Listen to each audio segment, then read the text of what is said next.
Network Marketing Pro is proud to present the national bestseller, Go Pro, 7 Steps to Becoming a Network Marketing Professional, read by its author, Eric Worre. I remember the day I was introduced to network marketing for the first time.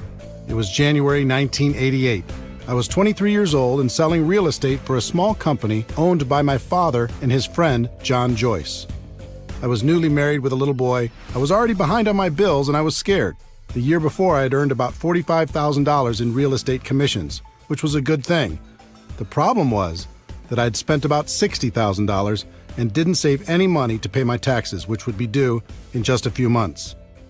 When John Joyce came to my desk that day and said, "Eric, I think I have a way for us to make some extra money," I said, "Tell me more." He went on to say a good friend of his had something to show us and had invited us to his house. So I got in the car with John and my dad and drove over to check it out. When we arrived, he brought us into his living room, popped a tape into his VCR and hit play. I sat and watched this crazy video. It was filled with mansions and limousines and testimonials of people making fortunes virtually overnight. It was so over the top, I just couldn't believe it to be true. So I proceeded to tell everyone I thought it was a bad idea and I wasn't interested. My natural mental filters just couldn't let it in. Then something interesting happened. John and my dad said, "Okay, that's too bad, but we're going to do it anyway." This had a major impact on me because the only thing worse than being broke and in debt was the thought of seeing these two go on to make huge money without me. So I changed my attitude, pulled my dad aside, and asked him if he'd loan me some money to sign up. Thank God he said yes, because deciding to become a network marketing distributor completely changed my life. When I got started, I treated my business like most people do, which is to say I didn't treat it like a business at all. I got in, made some phone calls, and hoped my timing and positioning was enough for me to get lucky and make a few bucks. And at first it worked. I did make some money, and it was very exciting, although I have to disclose something to you.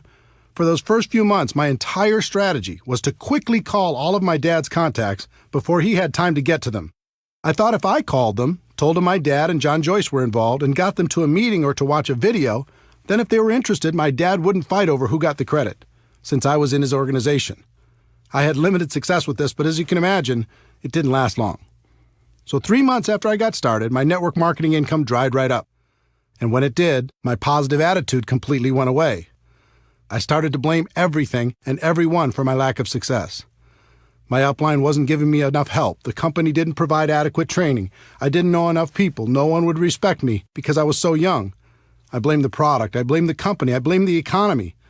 I blamed everyone but myself. But I had a big problem.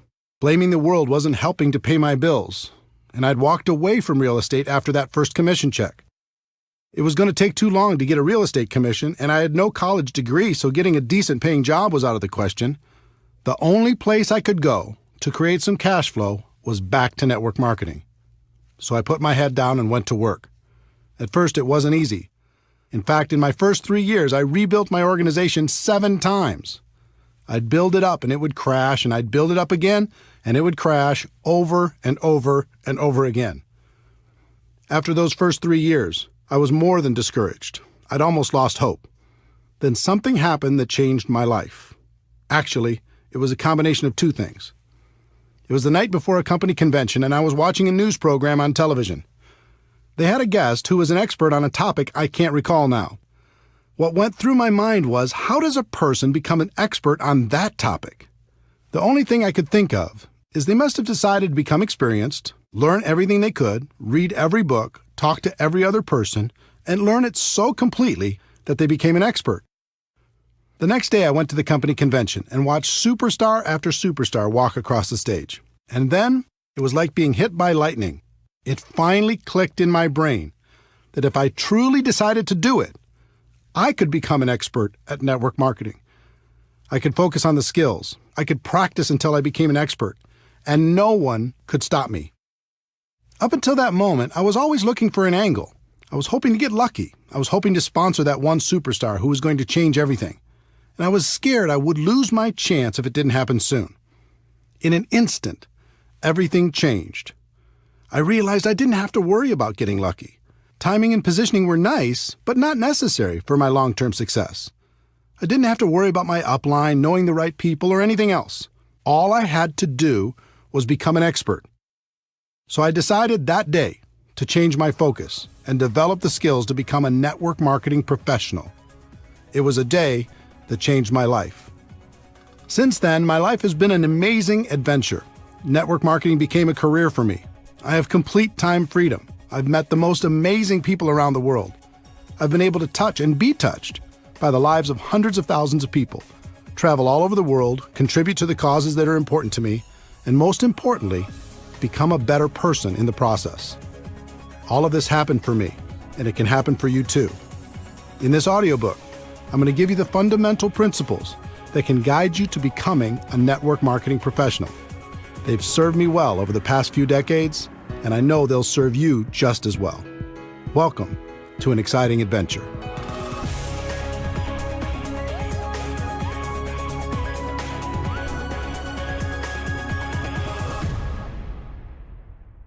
Chapter 1. Network marketing isn't perfect, it's just better. Do you feel restless?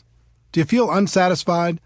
Do you feel there must be a better way when it comes to your work and the way you make your living?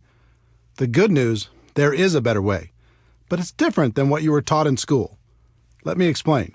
As I travel and speak around the world, I like to play an audience participation game. I ask people to help me create the ultimate business and to tell me specific things they'd like to have in that business and the things they'd like to avoid.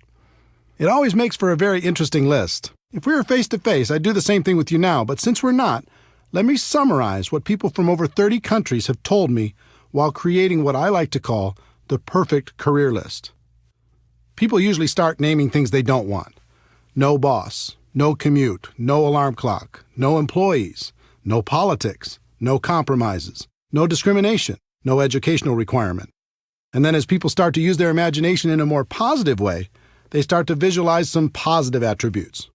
Something positive, great product or service, unlimited income, residual income, enjoy the people you work with, time freedom, something meaningful, personal growth, lots of perks, international, contribution to worthy causes, low risk, low startup cost, economy proof, tax benefits, fun.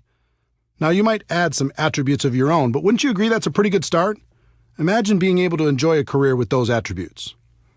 All jobs that I know of fall into one of 5 categories: blue collar, white collar, sales, traditional business ownership, and investing. Blue collar careers. Here's the Wikipedia definition of blue collar. A blue collar worker is a member of the working class who performs manual labor. My definition is somebody who labors to fix something, make something, clean something, build something, or service something or someone. In my life, I've worked many blue-collar jobs, and for anyone who's ever engaged in this line of work, there's a certain satisfaction in a job well done. But here's the big question. Can blue-collar work deliver on the perfect career list? The obvious answer is no. Sure, it can deliver on some of the attributes. It might have a great product and a low startup cost or any number of other individual items on the list. But if you really look at it, blue collar just can't get you where you want to be. Not the perfect career. White collar careers. Here's the Wikipedia definition of white collar. The term white collar worker refers to a person who performs professional, managerial, or administrative work, in contrast with a blue collar worker whose job requires manual labor. Typically, white collar work is performed in an office or cubicle.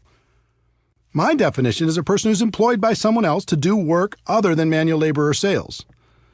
Many people choose a white-collar career as it's one of the most socially acceptable of the options available.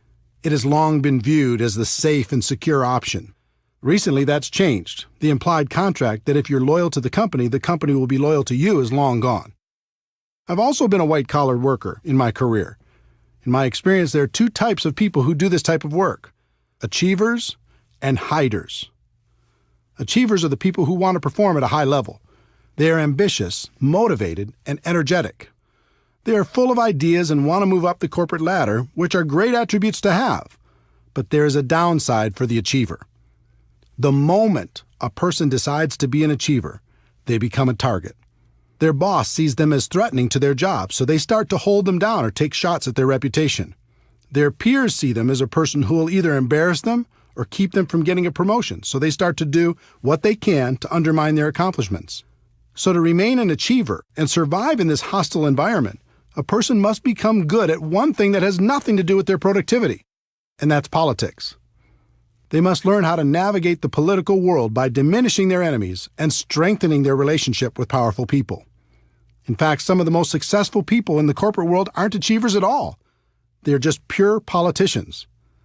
So if you decide to work in the corporate environment and to be an achiever, you must accept the fact that you must become a good politician also. Now let's talk about the hiders. These are the people who hate politics but still need a job. They learn not to be the ambitious achiever. They don't stand out. They don't speak up in meetings. They don't bring new ideas. They hide. They keep their heads down and do as they're told. They do just enough so they aren't talked about negatively. They survive. And this has worked for decades. But in the new economy, it's becoming much more difficult to hide, and people are running out of time. So back to our perfect career list. Can a white-collar job deliver on the list? Again, the clear answer is no, certainly in not very many areas. Sales. Some people choose to get away from being an employee and get involved in a sales career. This is certainly more adventurous because typically salespeople are paid on their production instead of by the hour. I've known thousands of salespeople. There's a common theme I've noticed over the course of my career. The typical salesperson will have a period of time where everything goes perfectly. Everything they touch turns to gold, and they make some really good money. As soon as that happens, they almost always set their lifestyle to that level of income. They buy a new house, get new cars, put their kids in better schools, purchase a vacation home, the works. Everything's great for a while. And then something changes. The company changes the compensation plan. Their territory gets reduced. A competitor shows up. They lose their best customer. The economy goes into recession. New technology makes their offer less valuable, or government regulations change their industry.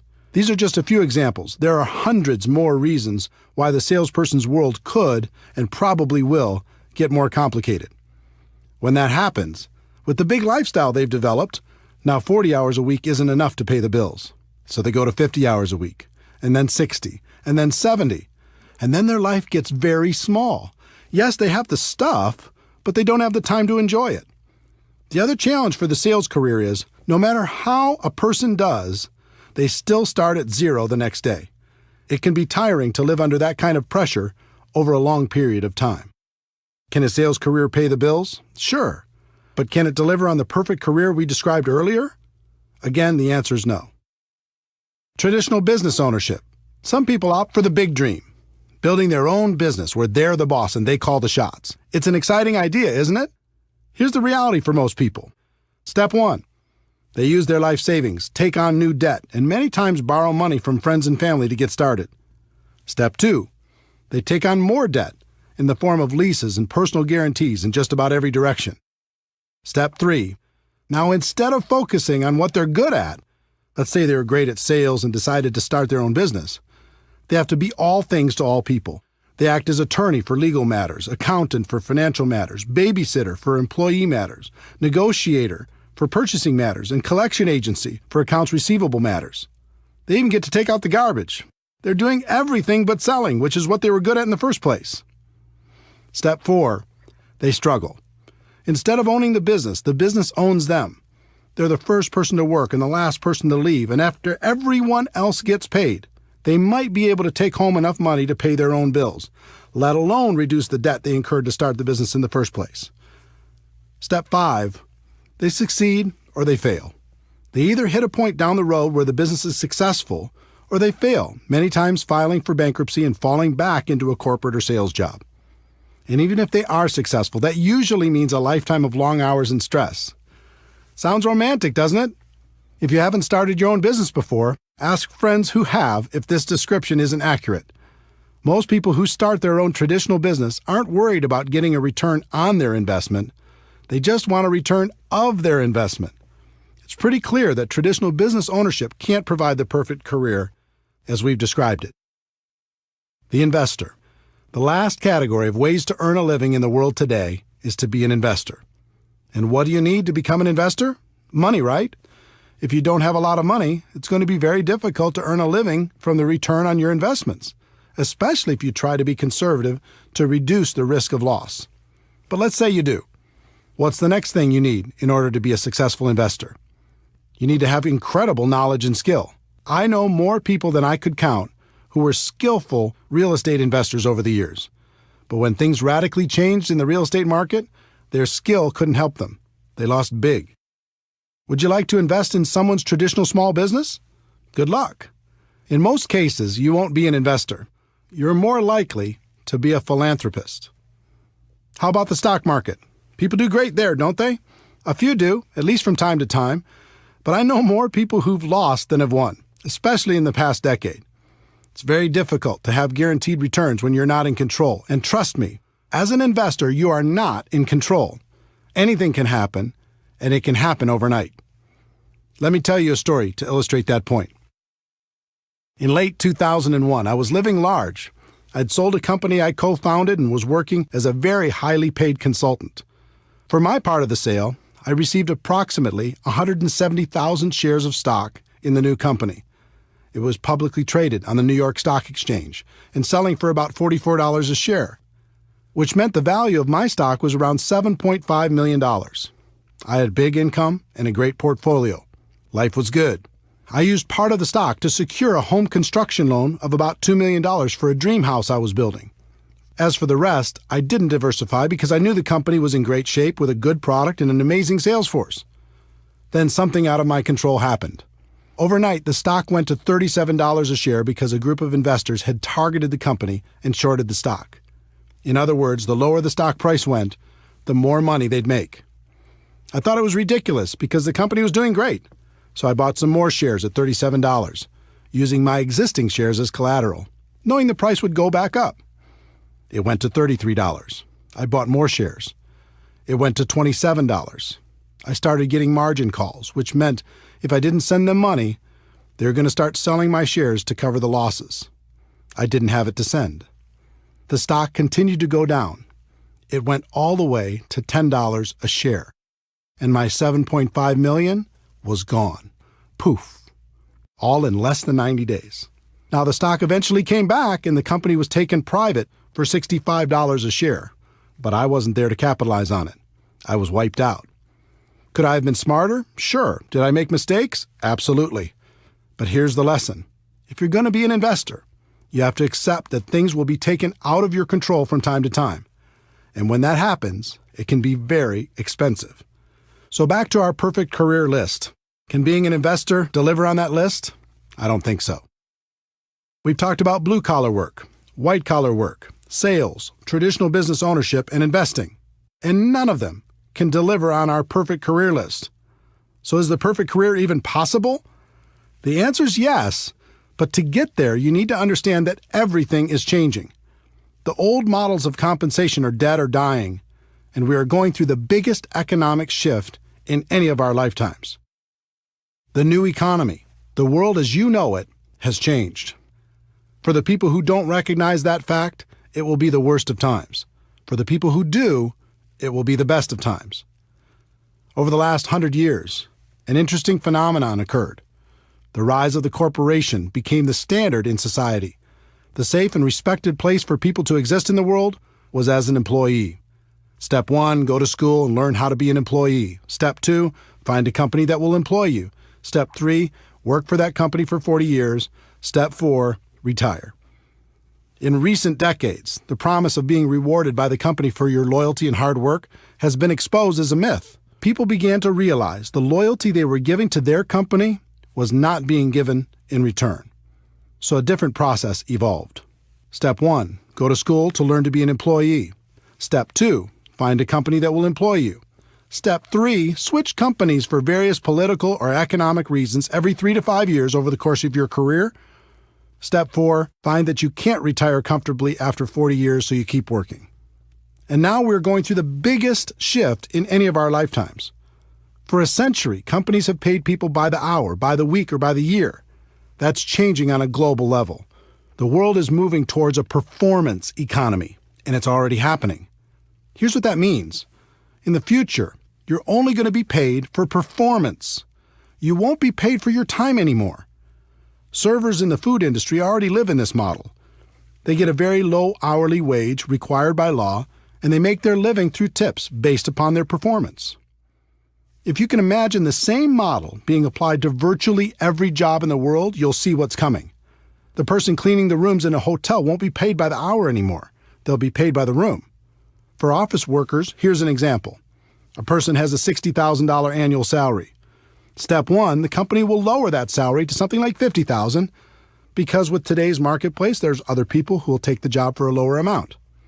Step two, they'll reduce their base salary to something like $20,000 a year. Step three, they'll tell that person that they can get an additional $30,000 over the year if they hit certain performance benchmarks on a monthly basis. In other words, if they hit their numbers, they can make an additional $2,500 a month. Now the pressure's on and the company's loving it. If you don't hit your numbers, they can save even more money. If you do hit your numbers, guess what's in your future? They're going to raise your requirements. Unless you are extremely specialized, this will happen to you if it hasn't already. Count on it. And it will happen in every single profession worldwide. The evolution has begun. Why is this happening? One, it's a better model for the company. They'll get better results with less expense. Two, the new economy needs fewer people, so the company has more people competing for fewer and fewer jobs. Let me explain why the new economy needs fewer people. The exponential rise of technology has changed everything. Over 100 years ago, 90% of the population worked in agriculture. Today, because of dramatic efficiencies, it's less than 1%, and the farming jobs are gone. Remember customer service call centers where you talk to people? Today, you talk to a machine, and those jobs are gone. Remember when companies had a massive amount of salespeople? Now people order online, and those sales jobs are gone. Remember Blockbuster Video and all of its employees? Now people watch movies on their handheld or tablet devices, and those jobs are gone. I love books, but go to your local bookstore while you can. They'll be history soon, and so will the jobs provided by those stores. I could go on and on through virtually every work category in the world. Technology and efficiency are eliminating jobs every single day, and there's nothing we can do to stop it. In fact, it's only going to accelerate. If you're sitting there waiting for the economy to bounce back and for jobs to return, don't. They aren't coming back. Just like the children of farmers saw the handwriting on the wall and left farming for new vocations, the same thing is happening for people working in old economy jobs. To survive, they'll need to open their eyes to this reality and find something new. Network marketing is better. The best way I know to not only survive but to thrive in the new economy is network marketing. There are important products and services in the world today that need to be promoted to the people who need them. Consumers still need to be educated. Companies have choices. They can dive into the ever-fragmented world of advertising to get the word out. They can hire a large and expensive sales force to sell their products or services, or they can utilize network marketing to tell their story to the world. More and more, companies will choose to use network marketing because it fits the new economy. They can provide all the corporate support and paid distributors on a purely performance basis to promote their products. It's extremely efficient because in the new economy, word-of-mouth advertising continues to work better than any other form of promotion. The company can just take the money they would have spent on advertising and promotion and pay it to their distributors to spread the word. What that means for you as an entrepreneur is that you can receive all the benefits of traditional business ownership without the typical risks. And there will be no cap on your income because network marketing companies want you to make as much as possible. If you're going to be paid for performance anyway, why live with the cap? The catch to network marketing. This all sounds great, and it is. But there's a catch that most people won't tell you. Here it is. You must accept a temporary loss of social esteem from ignorant people. That means for a while, people still living in and trying to function in the old system will think less of you. They won't understand. They'll think you're crazy for being involved in network marketing. And actually, the word accept isn't completely accurate. You need to do more than that. You need to embrace the temporary loss of social esteem from ignorant people. You are seeing the future before it becomes apparent to everyone else. You are the smart one. You are the person taking action to live a better life. There's a reason why people will think less of you, and it's not just because they're stuck in the old system. Let me see if I can help you better understand this, because if you decide to make network marketing your profession, it's important to know. Most people have either joined a network marketing company or know someone who has. This is what goes through the mind of virtually every person who decides to get involved. I can think of 5 or 6 people who might do this too. My sister'd be great. My friend loves this kind of thing. I know this other person who'd be amazing. Okay, I'll join. In other words, they aren't joining a profession. They're just hoping to get lucky, sign up a few people to cover their own startup costs, and sit back and wait for the money to roll in. The allure of being paid for someone else's efforts is powerful, but often badly misunderstood. They haven't started a real business. They just purchased a glorified lottery ticket. Imagine a lottery ticket with 6 scratch-off spots. Those spots represent each of the people the new person thinks will certainly join. They approach those people and try to get them to join. And because of their lack of skill, most of them end up with nothing, just like the lottery ticket. This becomes just another lost opportunity. And since they've acted in unskilled ignorance, they may have damaged some friendships as well. So they rip up the ticket. And instead of taking responsibility for not really starting their business, they blame network marketing and make sure to tell the world, look, I've been there. I've done it. I talk to every person I know. And network marketing just doesn't work. Save your money. That's what you're dealing with if you choose this as a profession. The opinions of ignorant people who think they've done it right and it doesn't work. If that's going to be too hard to handle, then network marketing isn't for you. But if you can embrace it, the world is yours. The people who embrace this get paid big money. Companies will pay unlimited amounts to people who can help blind people see, who can educate the ignorant, and who can build a community of like-minded people. Some people like to say perception is reality. I hate that saying. All great leaders in the world have ignored it for centuries. What if Nelson Mandela had said perception is reality? What if Martin Luther King Jr. had said perception is reality? What if Steve Jobs had said perception is reality? The great leaders of the world said, reality is reality, and I'm going to do everything possible to help people understand that fact. The truth is, network marketing isn't perfect. It's just better. And that's reality.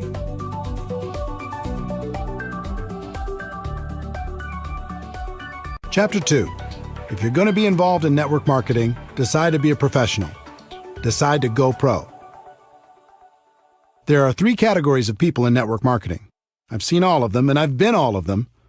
They are the posers, the amateurs, and the professionals. Posers.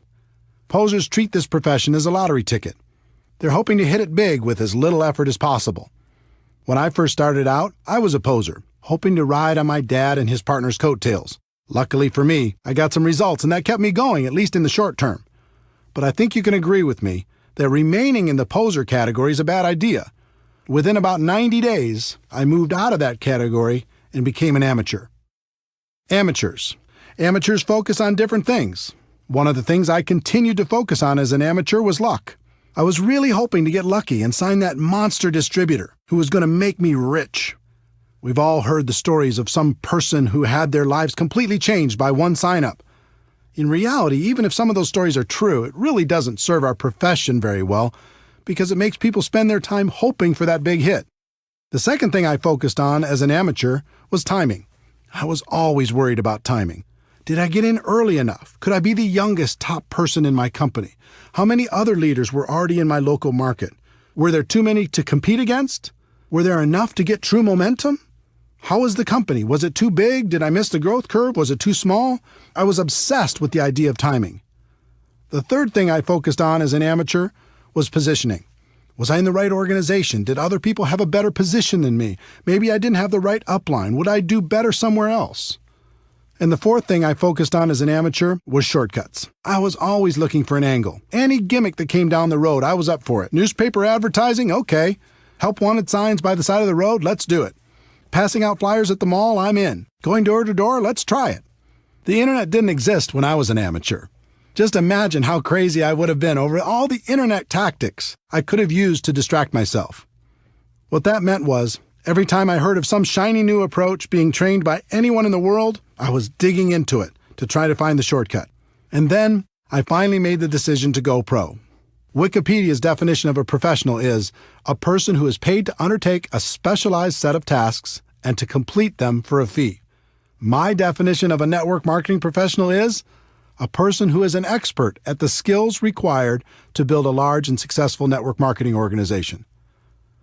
There is a phrase in our profession that does more harm than good. It says, "Ignorance on fire is better than knowledge on ice." The point of this phrase is that it's better to be excited and ignorant than it is to be apathetic and smart.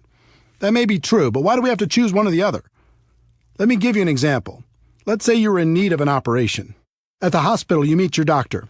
He comes in and says, "I'm very excited to conduct your operation. I'm so passionate about it I could hardly sleep. No one on earth wants to help you more than I do." You say, "Wow, thanks, doctor. How long have you been doing these type of operations?" And he says, "Well, I've never had any schooling on this particular operation, and I've never practiced, and I've never done one, but it doesn't matter because I'm so passionate." How are you going to feel? Enthusiasm is great, but eventually you have to marry that passion with skill. Professional athletes will devote endless hours to preparing for competition. But when they join network marketing, they won't give one day's worth of effort to learning our skills. Doctors will devote a decade of their lives at huge financial expense to become physicians.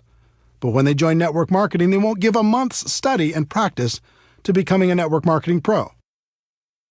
In his book Outliers, Malcolm Gladwell's research showed it takes approximately 10,000 hours of practice to reach the expert level at anything.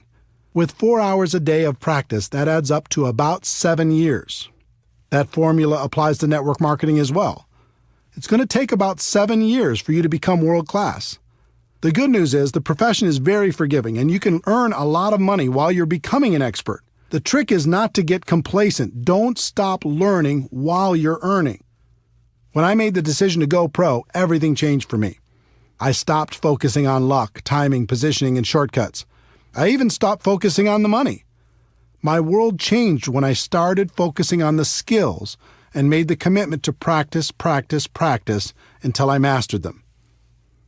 Another thing happened when I decided to go pro. All of a sudden, my group started to grow. It was like people could sense my change of focus and my commitment to excellence, and they wanted to be part of it. Think about a time in your life when you were around a person committed to excellence. It might have been a teacher, a coach, a boss, or a friend. How did it make you feel? It was inspiring, right? You'll find you'll be an inspiration to others when you make this important shift. Bottom line, if you're going to be involved in this great profession, decide to do it right and treat it like a profession. If you go pro, this business is great. If you stay a poser or an amateur, you're going to be miserable.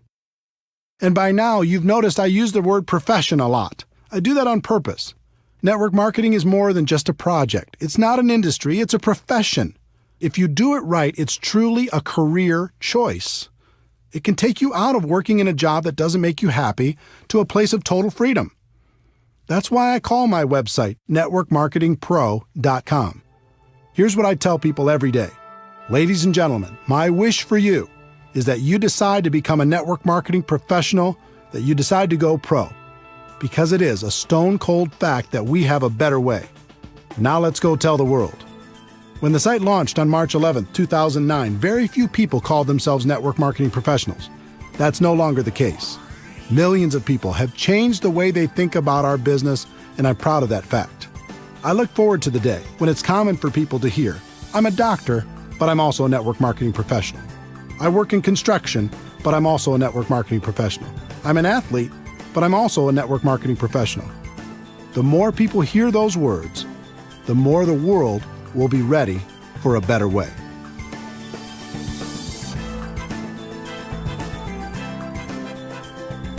Chapter 3. Like any profession, you'll need to learn some skills. I hope by now I've been successful at convincing you that network marketing is a better way. I hope I've also gotten the point across, if you're going to be involved, it's best to become a professional.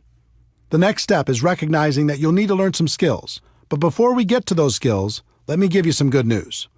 Unlike most professions, you're not going to need a lot of money for your education. You won't have to take out student loans, and you can actually earn while you're learning.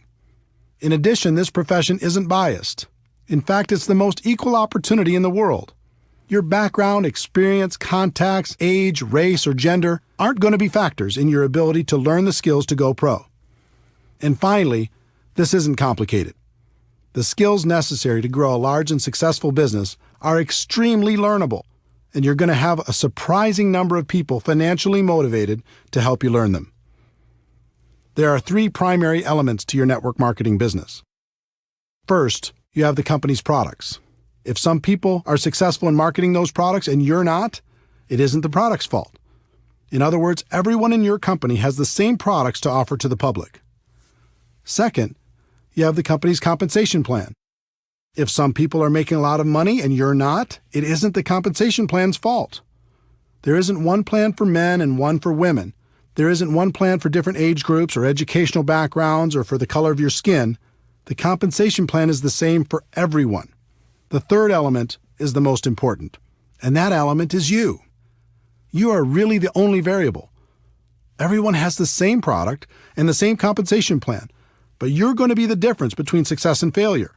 That means right here and right now, you need to take responsibility for your network marketing business. Decide today never to blame anyone or anything else for your lack of results.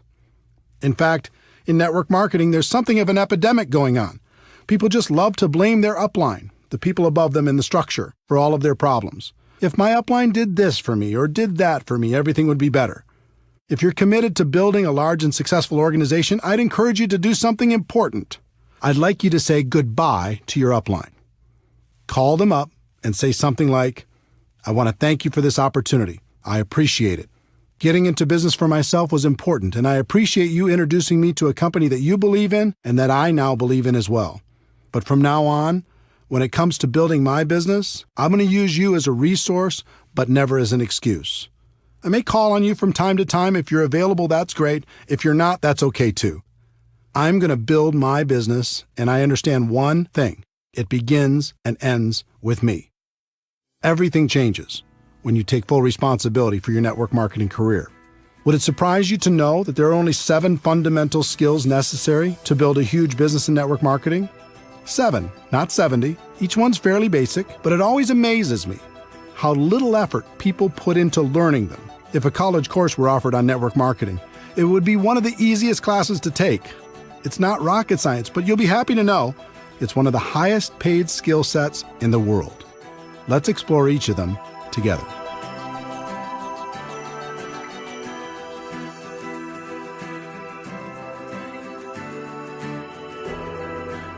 Chapter 4. Skill number 1, finding prospects. When people look at network marketing, one of their big questions is, do I know anybody? They believe if they know a lot of people, they can have lots of success, and if they don't know a lot of people, they don't have a chance. It sounds logical, but it's just not true. As I mentioned in Chapter 2, there are 3 kinds of people in network marketing: posers, amateurs, and professionals. When it comes to finding prospects, the posers will make a mental list of 3 or 4 or 5 people they hope will join their business, and their entire future is based upon the response of those few people. If they're lucky enough to get one of them, they can extend the life of their career for a short time. They might even make another mental list of 3 or 4 people. Hopefully, they'll eventually decide to stop being a poser and upgrade to the amateur ranks. Would it surprise you to know that approximately 80% of all the people who join network marketing approach the task of building a business as posers? It's true. 8 out of 10 distributors first approach their business with the poser mentality. They make a small mental list and see what happens. They never set out to develop the necessary skills. Your job is to make sure you're not one of them and to help your team do the same. Educate people. Help them understand how powerful this opportunity can be if they treat it with respect. For the posers, their only real chance is luck, and that luck had better happen fast. The second group is the amateurs. Instead of a small mental list, these people make a written list, which is a step in the right direction. Let's say they make a list of 100 prospects. They charge out there with excitement, but not a lot of skill. They begin prospecting and their list begins to diminish. As it grows smaller and smaller, their anxiety grows higher and higher. Their biggest fear is running out of people to talk to. I know that was my biggest fear. In my early 20s, my list wasn't anything to brag about. As I mentioned before, I tried to use my parents' contacts at the beginning, and it didn't take long for me to run out of names. Soon everyone in my world knew what I was doing and had either said yes or no. It was scary. I felt like if I didn't find some great people from my list and find them soon, I was going to fail in this business. It never occurred to me that finding quality people to prospect was a skill. Up until this point in my career, I always viewed the list as the ticket to wealth. If you had a good list, you'd succeed. And if you had a bad one, you either had to get lucky or you'd fail. When I came to my defining moment and committed to become a professional, I began to study the people who'd built large and successful organizations. I found that the professionals approached finding people to talk to as one of their core skills. It was part of their job to find new people. They weren't interested in luck. They weren't worried about running out of people. They developed the skill to make sure that never happened. The professionals started with a written list, but then they made the focused commitment to never stop adding to the list. They created something called an active candidate list. And I'm going to show you how to do the same thing. One of the people who taught me how to do this well was Harvey McKay, author of the huge best-selling book, How to Swim with the Sharks Without Being Eaten Alive. Harvey is a good friend, and he's also one of the best networkers in the world. I once asked him how he built such a large and influential list of friends. He told me at the age of 18, his father sat him down and said, "Harvey, starting today and for the rest of your life, I want you to take every person you meet, get their contact information, and find a creative way to stay in touch." He's done that for over 60 years. And today his list of friends totals more than 12,000 people. And these just aren't social media friends. They're real friends. And I consider myself fortunate to be one of them. If you want to master this skill, follow these 4 simple steps. Step 1. Make your list as comprehensive as possible. Include every person you can think of. Every person. It doesn't matter if you think they are a prospect or not. Your database will be one of your most important assets. Everyone goes on the list. If they're negative, put them on your list. If you hate them, put them on your list. If they're your best friend, put them on your list. If they said, "I'll never be involved in network marketing," put them on your list. If they're 98 years old, put them on your list. If they're 18 years old, put them on your list. It's important to do this because as you empty your mind out on paper, it will make more room for new context to find room in there. When you write down your nephew, you begin to think about the circle of people around your nephew. All of these connections will become apparent to you as you make your list more and more comprehensive. Think about everything. Every organization you've ever been involved in, every group you've ever been a part of, everything you've ever done. If you do this right, it'll end up being hundreds and hundreds and maybe even thousands of people. You're not required to prospect everyone on your list. That's up to you. But it's extremely important to do the work necessary to truly capture your network on paper. Step 2. Have you heard of the concept that we're all only 6 contacts away from any person in the world? 6 degrees of separation? I'm not sure if that's a myth or if it's true, but I believe in the concept. So step 2 is looking at your list and thinking about the people they know. The 2nd degree of separation. Chances are you'll know most of them also. Think about members of your family. Who do they know? Add them to your list. Think about your friends. Who do they know? Add them to your list. Think about all the relationships in your life. Who do they know? Add them to your list. Don't worry about what you're going to do with this list yet. We'll talk about that a bit later. Just keep building it. Step 3. Constantly expand your list. This is why the professionals call this an active candidate list. It never stops growing. The pros have a goal to add at least 2 people to their list every single day. They may not prospect them, but as Harvey McKay's father said, they go on the list, and you should find a creative way to stay in touch. Harvey's book, Dig Your Well Before You're Thirsty, deals with this concept. If you think about this as a core skill, you realize it isn't very hard. You come into contact with people every day. Just add them to your list. You meet people through online social media. Add them to your list. You do business with new people. Add them to your list. My friend Jordan Adler is the author of Beach Money. He's also a 7-figure-a-year earner in network marketing. He's a master at step 3. He just lives his life and is always making new friends. And if you look at his business, almost all of the people he's recruited into his huge organization are people he didn't know before he started his network marketing business. He's a pro. Professionals develop a higher level of awareness. They pay attention to the world. They know they'll be introduced to new people all the time. Posers and amateurs don't even notice. They just go through their day saying, "What people? I don't see any people." How hard would it be to raise your awareness and add 2 new people a day to your list? Think about it. If you did that 6 days a week, that is over 600 new people a year. Do that for 5 years, and it's over 3,000 people. Can you see why professionals don't worry about running out of people to talk to? Please understand, I'm not saying you should assault these people with your pitch the moment you're introduced. Some people in network marketing make that mistake, and it's not good. Just add them to your list, make friends, develop a connection, and when the time is right, you can help them understand what you have to offer. Step 4, network on purpose. Professionals network on purpose. It's hard to meet new people if you're hiding from the world.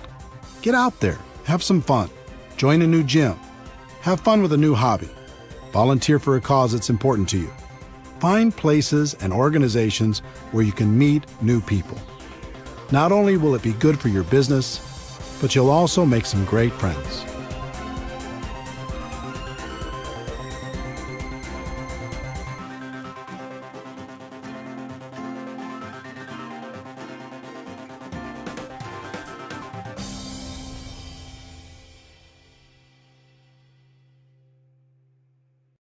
Chapter 5.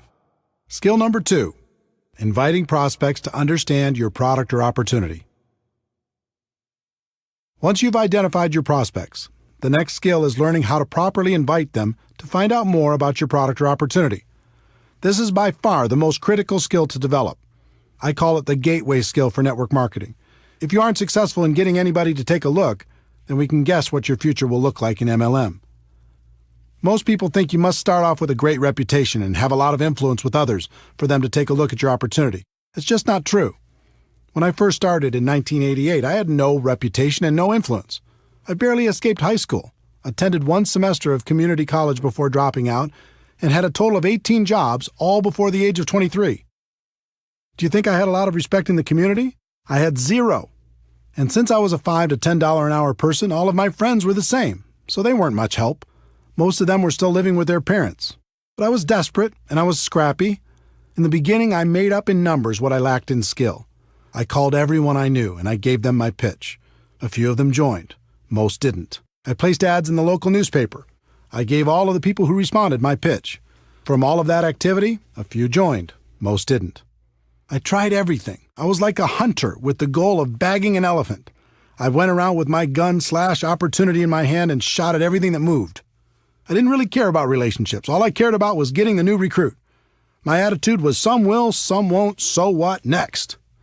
But because I was a hunter, everyone around me felt hunted, and they started to avoid me, and it wasn't fun. Even worse, the people I did get to join my business tried to do the same thing I was doing, failed, and then quit. After 3 or 4 years of frustration, I came to my defining moment and started studying successful people in MLM to see what they did. What I found surprised me. They weren't hunters. They were more like farmers. They built relationships. They built friendships. They learned how to build trust with the people they met, and were able to skillfully transfer the belief they had about their products and opportunity. Their goal wasn't to immediately recruit their prospects. Their initial objective was to educate their prospects on what they had to offer, and then let those prospects decide if it was something they wanted to do. This was a huge switch in strategy for me, and I began to look at things differently. I put myself in the prospect's shoes and thought about what would be attractive to me and alternatively, what would cause me to put up my defenses. I realized why the pros had such great results. Instead of acting like sharks, they were more like coaches or consultants. They built relationships and then offered common-sense solutions to people's problems. Who wouldn't like that? The other thing I noticed with the professionals is they didn't pitch their product or opportunity. Instead, when the timing was appropriate, they just invited people to do one of two things, based upon the individual prospect situation. The first thing they did was invite people to attend some sort of event, such as a one-on-one or two-on-one meeting with another member of their team, or a 3-way phone call conversation, a small group presentation in their home, an online webinar, a local hotel meeting, or some larger company event or convention. Professionals understand that personal interaction is a critical component when it comes to building trust and transferring belief, so they try to connect people as much as possible. The second thing they did was invite people to review some sort of tool. I'm a big believer in using tools to help educate a prospect. Tools take many forms. There are CDs, DVDs, magazines, brochures, websites, and online presentations. With some companies, you can even let people sample the product and treat that as a tool. There's no question that technology continues to evolve, offering more and more convenient ways to help educate prospects. but I have to interject a personal opinion based upon experience. While technology allows us to get people quality information quickly, there's nothing like a physical tool. In a world of bits and bytes and in a network marketing world where it's important to build trust, a physical tool makes it real. Of the two methods used to help educate the prospect, events are the most effective. There are lots of reasons. There's a physical interaction from meeting with people, and that helps build trust. There's the important element of social proof. It's valuable for the prospect to see that there's other people actively involved and find out what those people are like. There's education on the product and the financial opportunity. They get to see firsthand the kind of support that's involved, and they realize they won't have to do everything by themselves. In most cases, there's an excitement and urgency at these events, and they get to hear stories of how things are going for other people. Those are some of the benefits. The only downside to events is they can be difficult to schedule and confirm, especially for a brand new person. If you don't have the skills, it's fairly common to invite 20 people and have 1 or 2 show up, and that can be very discouraging. For building a large and duplicating organization, I've found that a tool is a better first step. Remember, our goal is education and understanding. We want people to know what we have and understand how it can benefit their lives. A tool is a great way for people to become educated and hopefully excited in the middle of their busy lives. They might not have time to drive across town to meet with you, but they can listen to a CD in their car or watch a short DVD, read a magazine, or watch an online presentation. If you were to look back at my career, you'd see that tools changed everything for me. In 1990, my company came out with a video that was dynamic and exciting. Even though it was wildly expensive at $15 each, back then it was worth it. Because when you learned how to invite people to watch that video, the results were dramatic. Everyone in the company became focused on a daily method of operation that centered around inviting people to watch our video. We allowed no distractions. Our entire culture revolved around this strategy, and our growth went through the roof. Events were still very important, but they were a second step after a person watched our video. By adopting this new approach, my organization finally broke out, and I was able to enjoy the experience of having a group that grew with or without me. It was more fun than I can describe. My group grew from a few dozen to a few hundred and then a few thousand. All I did was learn how to successfully invite people to watch a video, follow it up with an invitation to an event, and teach everyone else to do the same thing. The second career breakthrough took the form of an audio cassette. Yes, I said cassette. This was 1992, and that's all we had. The company was launching something new and exciting, and this time I personally recorded an audio that explained the opportunity in detail. We sold it for 50 cents a piece, which covered our costs, and in less than 1 year, that little audio cassette sold over 1 million copies. We taught people how to invite prospects to take that cassette, put it in their car, and listen to it right away. The results were amazing. We trained people to get 100 cassettes at first, get them out to everyone they knew, and then had them focus on getting out 2 a day after that. Using that simple system, my income grew to almost $1 million a year. Different companies use different tools and event strategies to grow their business. Some use home parties, some use online presentations, some use one-on-ones with magazines and flip charts.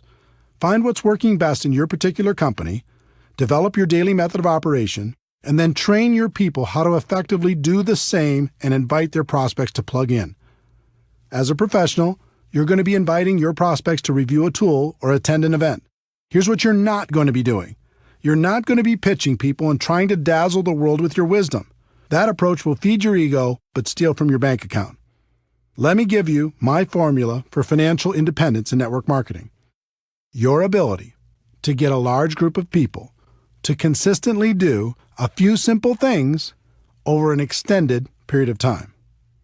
It was this formula that helped me break out of network marketing mediocrity, and it will help you do the same. For years, I focused and depended on my ability to persuade other people to join me. Then I graduated to finding a few key leaders I could train to do what I was doing. And finally, I learned the formula I just gave you and began to focus on getting a large group of people to consistently do just a few simple things and to keep doing them. When that happened, everything changed for the better. Those are the fundamentals. Let's take a moment to talk about the emotions of inviting. There are 4 basic rules. Rule number 1. You must emotionally detach yourself from the outcome. This is extremely important. Remember, our initial goal is education and understanding. It's not getting a new customer or signing a new distributor. In other words, if you disconnect your emotions from that outcome and just focus on education and understanding, everything gets very simple. This sounds easy, but it's difficult to do. All of us come into this business with the hope of recruiting some great people. It's hard to disconnect from those expectations. But you need to remember, we're not hunters. We're not sharks. Our job is to educate people and help them understand what we have to offer. We act as consultants, offering suggestions on how people can live a better life. If you focus on getting a customer or a new distributor, you'll constantly be disappointed and you'll find your prospects running away from you. If you focus on education and understanding, you'll have fun and your prospects will enjoy the experience. Rule number 2, be yourself. So many people become a different person when they start inviting. This makes everyone uncomfortable. Be yourself. Just focus on being your best self.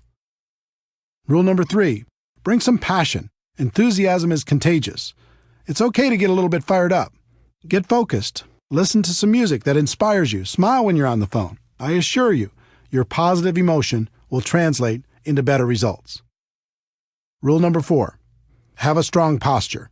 This was a big one for me. At first, I was so insecure, I didn't think anyone would take me seriously. But as I watched the professionals, I noticed their posture. They were bold, they were confident, they were strong. So I decided to be bold as well. I stopped apologizing all the time. Instead of saying, yes, I know I've had a lot of jobs so far in my life, but I'm hoping this will be the change I've been looking for, I started saying, guess what?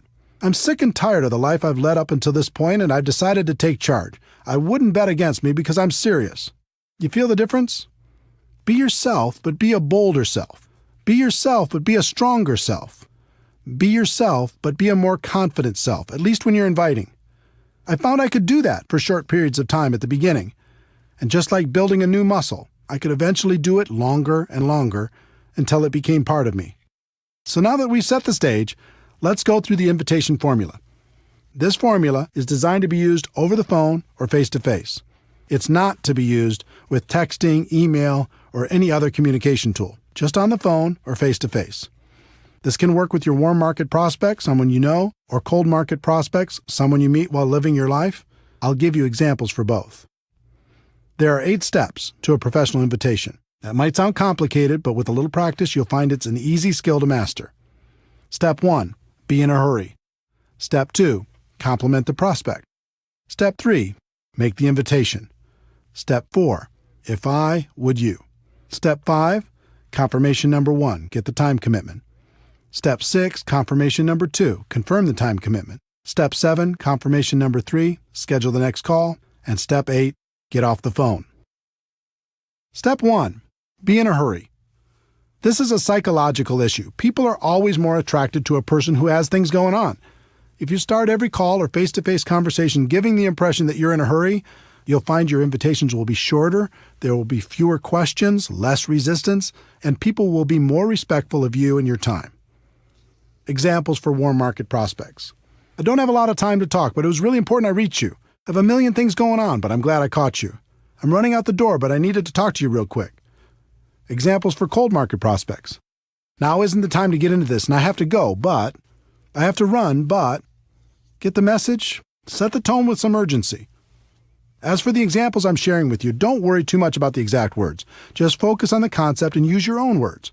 Let people know you're busy, you've got a lot going on, and your time is short, but it was important for you to talk to them real quick, and do it with some passion in your voice. Step 2, compliment the prospect. This is critical. The sincere compliment, and it must be sincere, opens the door to real communication and will make the prospect much more agreeable about hearing what you have to say. Examples for warm market prospects. You've been very successful, and I've always respected the way you've done business. You've always been supportive of me, and I appreciate that so much. Great to use with family and close friends. You have an amazing mind for business and can see things other people don't see. For as long as I've known you, I thought you were the best at what you do. Examples for cold market prospects. You've given me some of the best service I've ever received. You're super sharp. Can I ask what you do for a living? You've made this a fantastic experience. The key to the compliment is it must be sincere. Find something you can honestly use to compliment your prospect and use it. This simple step will literally double your invitation results. When you start with urgency and a compliment, it becomes very difficult for a person to react negatively to your invitation. People don't hear compliments very often. It feels good. You'll find your prospects will become very receptive. If you study the pros, you'll find they are constantly putting people in a good mood through their honest and sincere compliments. It helps to build rapport. It helps to open people's minds. And mostly, it helps achieve our goal of education and understanding. Step 3. Make the invitation. This is a situation where one size does not fit all. There are 3 kinds of invitation approaches for the network marketing professional. The direct approach. This is used when you're inviting people to learn more about an opportunity for them. Most people use a direct approach for all of their prospects. It usually goes something like this: I found a way for you to get rich. Let me tell you all about it, blah, blah, blah. I understand the passion, but really, who's going to get excited about that unless they're getting a call from a millionaire? That doesn't mean the direct approach doesn't work. It does. It has an important place in your invitation process, but it should be reserved for people who know and respect you or for people that you know are searching for something better. Examples for warm market prospects. When you told me you hated your job, needed more money, wanted to find a new house, etc., were you serious or were you just kidding around? They'll almost always tell you they were serious. Great, I think I found a way for you to get it, solve the problem, make that happen.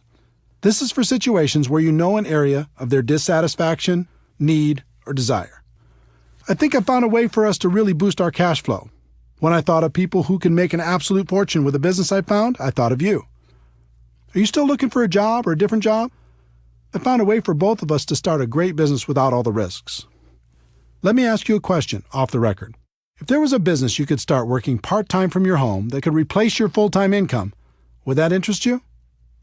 Examples for cold market prospects. Have you ever thought of diversifying your income? Do you keep your career options open? Do you plan on doing what you're doing right now for the rest of your career? You can follow these cold market scripts or any variations with the following.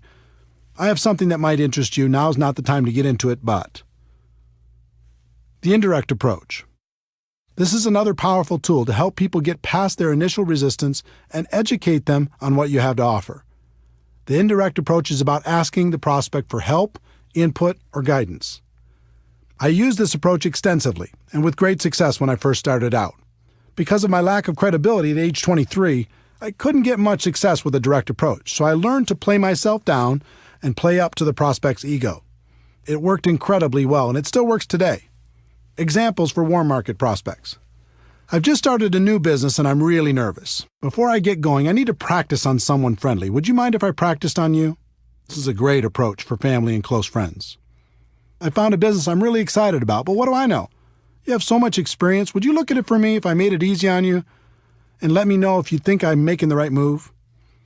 A friend told me the best thing I could do when starting a business is to have people I respect take a look at it and give me some guidance. Would you be willing to do that for me if I made it simple? Examples for cold market prospects.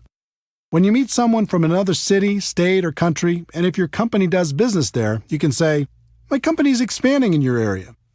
Would you do me a favor and take a look at it and let me know if you think it would work where you live?" When you meet someone who might provide good input on your product, you can say, "I've started a business with a product I think makes a lot of sense, but I'd like to get your input. Would you be willing to check it out and give me your opinion?" The super indirect approach. The third approach is the super indirect approach. This approach is incredibly powerful because it works on a number of psychological levels. In this approach, you tell prospects they aren't a prospect, and you're just interested in finding out if they know someone else who might benefit from your business. It's very effective. Examples for warm market prospects. The business I'm in clearly isn't for you, but I wanted to ask, who do you know that's ambitious, money-motivated, and would be excited about the idea of adding more cash flow to their lives? Who do you know that might be looking for a strong business they could run from their home? Who do you know that's hit a wall with their business and might be looking for a way to diversify their income? I'm working with a company that's expanding in this area, and I'm looking for some sharp people that might be interested in some additional cash flow. Do you know anyone who might fit that description? In most cases, they're going to ask you for more information before they give you any names. Behind that request will be curiosity and intrigue, thinking this might be for them, but they're not going to admit that to you yet. When they ask for more information, you can respond with, "That makes sense." You'll want to know more about it before you refer some of your contacts. Then you could just move to step 4. Examples for cold market prospects. Cold market is exactly the same as warm market for the super indirect approach. Just use the warm market scripts or any variation that's comfortable for you. Step 4. If I would you. This question has been my secret weapon for a very long time. It is by far the most powerful phrase I've come across in building a large and successful network marketing business. If I gave you a DVD, would you watch it? If I gave you a CD, would you listen to it? If I gave you a magazine or some other printed material, would you read it? If I gave you a link to a website with a complete presentation, would you check it out? If I invited you to a special invitation-only webinar, would you attend? If I invited you to a special invitation-only conference call, would you listen in? This question is so powerful, and for a number of reasons. First, it's reciprocal. You're saying you'll do something if they'll do something. As human beings, we're hardwired to respond positively to these types of situations. Second, it puts you in a place of power. You're in control. You're not begging. You're not asking for favors. You're simply offering a value exchange. And third, it implies that you have something of value to offer. You're saying that you will do something, but not unless the other person will do something in exchange. When you value what you have, people will respect you. When I first started, I didn't know about this magical question. I just said things like, I really, really, really want you to watch my video, try my product, listen to the CD, etc. You can imagine the results. The whole psychology of it is weak. If you use if I would you, you're having a business conversation. If you use I really, really, really want you, now you sound desperate, and a desperate distributor is not attractive. If you've used this approach, you already know what I'm talking about. If I would you gets results. It gets people to say yes. It helps prospects see what we have in a different light. Remember, our goal is education and understanding. If I would you helps us achieve that goal. If you started the call with urgency, complimented the prospect, made the invitation, and asked if I would you, their answer will be yes almost 100% of the time, and you can just go to step 5. If they ask for more information first, just respond with, I understand you want more information, but everything you're looking for is on the CD, DVD, printed piece, link, etc. The fastest way for you to really understand what I'm talking about will be for you to review that material. So if I gave it to you, would you review it? If they say no, then thank them for their time and move on. Also, review steps 1 through 3 to see where you might have done better, but do not give your material to them. So you've gone through the first 4 steps and the person said yes. Success! They've agreed to review your tool. Does that mean they'll follow through? Nope. In fact, only about 5% of your prospects will do what they said they would do if you just use the first 4 steps, and 5% is not a good number. To get closer to 80%, you need to complete the invitation process professionally. Step 5. Confirmation number 1. Get the time commitment. You've asked if I would you, and they've said yes. The next step is to get a time commitment. When do you think you could watch the DVD for sure? When do you think you could listen to the CD for sure? When do you think you could read the magazine for sure? When do you think you could watch the link for sure? Don't suggest a time for them. That's another mistake I made early on in my career. Just ask the question and wait for them to respond. This question makes them think about their schedule and their commitments, find a place to review your tool, and communicate that back to you. In other words, it makes it real. When you first asked if I would you and they said yes, it was someday. When you get the time commitment, it starts to be real. The only thing that matters is that they give you a time. It doesn't matter what that time is. Let them think about their schedule and tell you when they will have reviewed the materials for sure. About 90% of the time, they'll give you an answer. The other 10% of the time, they'll be vague, saying something like, I'll try to do it sometime. If they do that, then tell them, I don't want to waste your time or mine. Why don't we just lock in a time when you'll have seen it for sure? Remember, they've already said they'll review it in step 4. This is just confirming the time. The key to all of this is that they've now said yes twice. The first time when they answered if I would you, and the second time when you received a time commitment from them. So now you can give them the tool, right? Wrong. You're not done yet. The professionals take a few more seconds to complete a couple more steps before they're finished. Step 6, confirmation number 2, confirm the time commitment. If they tell you they'll watch the DVD by Tuesday night, your response should be something like, so, if I call you Wednesday morning, you'll have seen it for sure, right? If they say they'll listen to the CD by Thursday morning, your response should be, so if I called you sometime later in the day on Thursday, you'll have listened to it for sure, right? If they say they'll watch the link by July 1st, Your response should be, so if I call you on July 2nd, you'll have looked at it for sure, right? They will either naturally say yes or they will adjust the time slightly. In any case, the significance of step 6 is now they've confirmed 3 times and they are much more likely to follow through. And the key is, this isn't an appointment you've set. It's an appointment they've set. They said they'd review the materials. They would do it by a specific time. And if you called them after that, they would have reviewed the materials. You've asked the questions. Their answers made the appointment. Step 7, confirmation number 3, schedule the next call. This step is simple. Just ask, what's the best number and time for me to call? They'll give you what works best for them, and now you have a real appointment. All you have to do is be sure to remember to call when you said you'd call. They've said yes 4 times. The whole invitation took a few minutes, and your chances of achieving your goal of education and understanding has gone from about 5% to about 80%. Step 8, get off the phone. Remember, you're in a hurry, right? Once you've confirmed the appointment, the best thing to say to someone is something like, great, we'll talk then, gotta run. Too many people make the appointment and then unmake it by talking and talking and talking.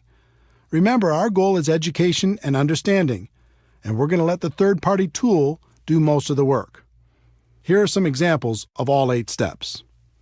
A person you know who hates their job, direct approach. Hey, I don't have a lot of time to talk, but it was really important I reach you. Listen, you're one of the most financially intelligent people I know, and I've always respected that about you. When you told me you really didn't like your job, were you serious or were you just kidding around? They say they were serious. Great, I think I found a way for you to create an exit strategy. I have a CD that describes what I'm talking about better than I can. If I gave you this CD, would you listen to it? They say yes. When do you think you could listen to it for sure? They say Tuesday. So if I call you Wednesday morning, you'll have reviewed it for sure, right? They say yes. All right, I'll check back with you then. What's the best number and time for me to call? They give me the information. Got it. We'll talk then. Gotta run. Thanks. A good friend, indirect approach. Hey, I'm running out the door, but I needed to talk to you real quick. Do you have a second? Great. Listen, you've always been so supportive of me, and I appreciate that so much. I've just started a new business, and I'm really nervous. Before I get going, I need to practice on someone friendly. Would you mind if I practiced on you? They say sure. Great. If I gave you a DVD that laid out the information in a professional way, would you watch it? They say yes. It's about 15 minutes long. When do you think you could watch it for sure? They say Thursday. So if I called you Friday morning, you'll have reviewed it for sure, right? Fantastic. What's the best number and time for me to call? They give you the information. Great. We'll talk then. Gotta run. Thanks. A highly successful person, super indirect approach. I know you're busy, and I have a million things going on too, but I'm glad I caught you. You've been wildly successful, and I've always respected the way you've done business. I've recently started something new, and I'm looking for some sharp people. It's clearly not for you, but I wanted to ask, who do you know who's ambitious, money-motivated, and would be excited about the idea of adding a significant amount of cash flow to their lives? They say they do know some people.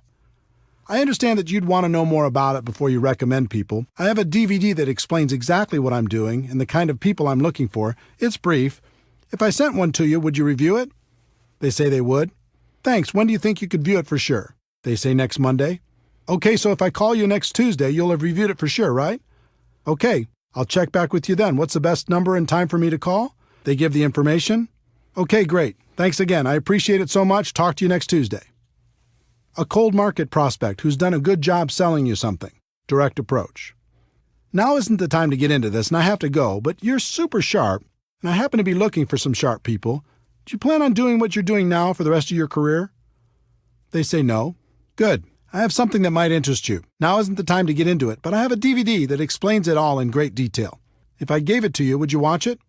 They say yes. When do you think you could watch it for sure? They say Sunday. So if I called you Monday, you'll have reviewed it for sure, right? They say yes. All right, I'll check back with you then. What's the best number and time for me to call? They give you their information. Okay, here it is. Thanks again for the excellent service, and I'll talk to you soon. Are you feeling the flow of how this works? Obviously, there are many possible variations for different kinds of prospects, but I hope these examples help you understand how everything comes together.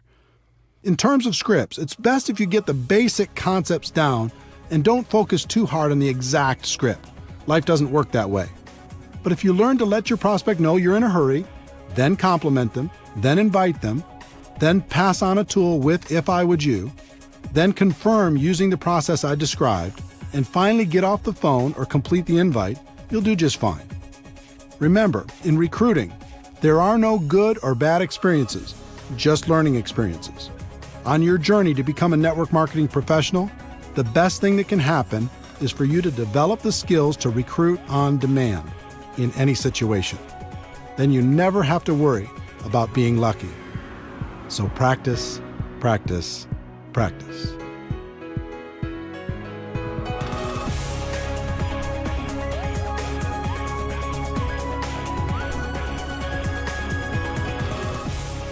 Chapter 6, Skill Number 3, Presenting Your Product or Opportunity to Your Prospects. We've talked about the first two skills of identifying prospects and inviting them to learn more about your product or opportunity. As you've learned, you'll be inviting them to review a tool or attend some sort of event. If they are reviewing a tool by themselves and you're not around, there's nothing for you to do. Just follow up when you said you would. If you're physically with them, there are some things you need to understand, and one of the biggest is you are not the issue. This was a tough one for me to accept. When I first got started, I read everything I could, listened to everything I could, and attended all the training sessions I could. I thought the most important thing I could do was become an expert on all the facts associated with my company. So if anyone asked me any questions, I'd be right there with the answers. Sounds logical, right? I would sit down with someone and say, "Let me tell you all about our products. Let me tell you all about our company. Let me tell you all about our compensation plan. Let me tell you all about our incredible support system." There are big problems with that approach if you want to build a large and successful organization. For me, the first problem was, no matter how much I learned, there would still be questions that stumped me. And since I was presenting myself as the expert, if I got stumped, that might make the prospect question the whole opportunity. The second problem was, most of my prospects knew I wasn't an expert. So when I came to them and presented myself as an authority figure, they knew it wasn't true. It actually made them more skeptical. The third problem was, even if I was successful at becoming an expert, the other distributors in my organization didn't necessarily have that same desire or willingness to learn. As a result, I was the go-to guy for every single presentation. There's no way to create an organization that will duplicate with this approach. And without duplication, network marketing is just a job. In the early days, that's what network marketing was for me. A job. I had no duplication because I made myself the issue. But I was determined, and I started to observe and take careful note of how the most successful distributors did their presentations. The pros never made themselves the issue. More than that, they never presented themselves as an expert. They acted as a consultant who connected the prospect to tools, events, or other distributors to help them become educated. If the prospect asked a question, they would guide them to the answer, but they wouldn't give the answer directly. This baffled me until I started to comprehend duplication.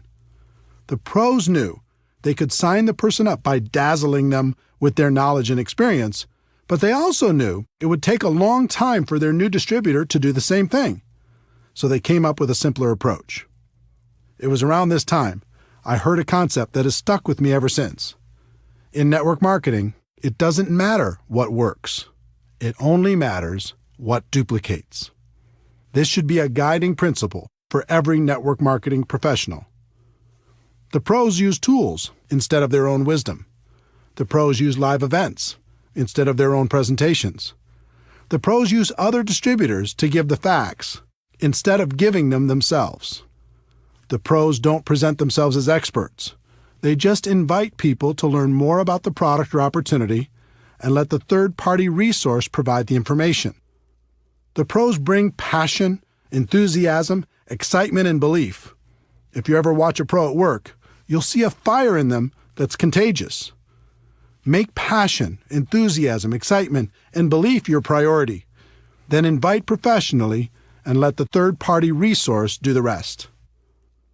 In addition to learning how to effectively present your product or opportunity during your personal recruiting efforts, it's also important to learn how to present your opportunity to groups of people.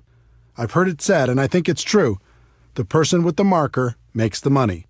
In other words, the person in front of the room giving the presentation usually has a higher than average income. When I first got started, I was deathly afraid of speaking in front of people. But I was ambitious, and since everyone said this was an important skill, I was determined to master it. I started by learning how to give a short and effective testimonial. Learning to tell my story was extremely valuable in building my business and has been to this day. People aren't interested in how much you know, but they are interested in your story as long as you don't bore them to death with it. I worked on my story for a while, and after tweaking it a time or two, here's what I came up with. Hi, my name is Eric Worre, and I'm a retired underachiever. I had 18 jobs by the time of 23 and was starting to think my future wasn't looking so good. I was embarrassed by my lack of results, and I was desperately looking for a way to make something of my life. In January of 1988, I was introduced to network marketing, and it has changed my life. Instead of being afraid of the future, now I'm excited about it. And then I would insert whatever was appropriate based upon my current levels of success. The theme of my story was, if I could do it, anyone could do it. And it worked. I use it all the time in hotel meetings, in home meetings, on three-way phone calls, on conference calls, you name it. No matter what your background is, you can craft a compelling personal story. I've found every good story has 4 elements. 1, your background. 2, the things you didn't like about your background. 3, how network marketing or your company came to the rescue. And 4, your results or how you feel about your future. Take some time to create your story and start telling it every chance you get. Next, I decided to master my company's opportunity presentation. Again, the concept of modeling successful people came into play. The top earner in my company was extremely powerful and effective. In addition, he did the same exact presentation every single time, just about word for word. So I recorded his presentation and transcribed it by hand onto a legal pad. When I completed that step, I recorded my own voice doing that presentation. I did it word for word, same story, same jokes. Everything was his exact presentation. After I was done, I played it back, and it was terrible. My voice had no energy, I was boring, I hated it. So I recorded it again and again and again until it was acceptable. In the end, I had an audio cassette with my presentation on it. And I listened to it over and over in my car. I'll bet I listened to that presentation 500 times. And by that time, I had it memorized. I knew it backwards and forwards. I could start from any part of the presentation and take it from there. You would not believe the confidence this gave me. I went from being afraid to do the presentation to actively looking for opportunities to give it. I did the presentation on conference calls, in home meetings, on three-way calls, and any place else I could find. I became a regular presenter at our local meetings and continued to move up to bigger and better venues, even being asked to speak at company conventions. For me, the evolution of becoming a presenter went through several stages. 1, learning my story. 2, learning the standard opportunity presentation. And 3, learning different training presentations. One big defining moment as a presenter came in 1993. I was 29 years old and starting to make a name for myself in network marketing. I was having a conversation with the CEO of the company and the #1 distributor at that time. I can't remember exactly how the topic came up, but I recall saying something to the CEO like, well, he, the top distributor, might be a better networker than I am right now, but I can outspeak him any time. It was meant as a joke, but the CEO raised his eyebrows and said, okay, son, I'll tell you what. We have our big convention coming up. Over 14,000 people will be in attendance. I'll give you both the same amount of time, and we'll have a private contest. I'll handpick a few judges, and they'll vote on who did a better job. Wow. Now I was really on the hook. I wasn't a huge leader. I didn't have as big an organization or reputation at the time as the top earner, so I did the only thing I could control. I started to prepare like my life hung in the balance. I chose a theme, I wrote my talk, and I rewrote it over and over. I did research, I practiced, I recorded myself doing the speech. I did everything I could possibly do. When the day came, I'd never felt so nervous in my entire life. Talking to 14,000 people is like talking to an ocean. But my preparation served me well. I steadied my 29-year-old insecure self and delivered. The response was overwhelming. The crowd went wild, literally. I felt numb when I walked off the stage as they were still cheering and sat there while the top earner gave his speech. He did a fine job, but I have to admit to you, it felt so good. to have the CEO come up and congratulate me for winning our private little contest. It was definitely a defining moment. That speech was lost for a very long time, but a copy was recently discovered. If you'd like to hear it, we'll include it at the end of this chapter. My voice sounds quite a bit younger, but it's still me. To summarize this skill set, remember a few important things. 1. When you're prospecting, you're the messenger, not the message. Get yourself out of the way and use a third-party tool. 2. Learn to tell stories in a way that will make your prospects curious to hear more. And 3. When it comes to presenting in front of a group of people, preparation is key. When you're prepared, it's fun. And as promised, here's my speech talking in front of 14,000 people as a 29-year-old young man. Over 200 years ago, there was a revolution, an American Revolution, an event that literally changed the course of history. It was led by a group of unsatisfied people. People who were tired of being told what they could do and when they could do it. People were fed up with their lack of choices and their lack of personal freedoms. People fed up with their lives being controlled by others. Fed up with being oppressed, fed up with being manipulated. They finally said, enough, I've had it, and I'm not going to live like this anymore.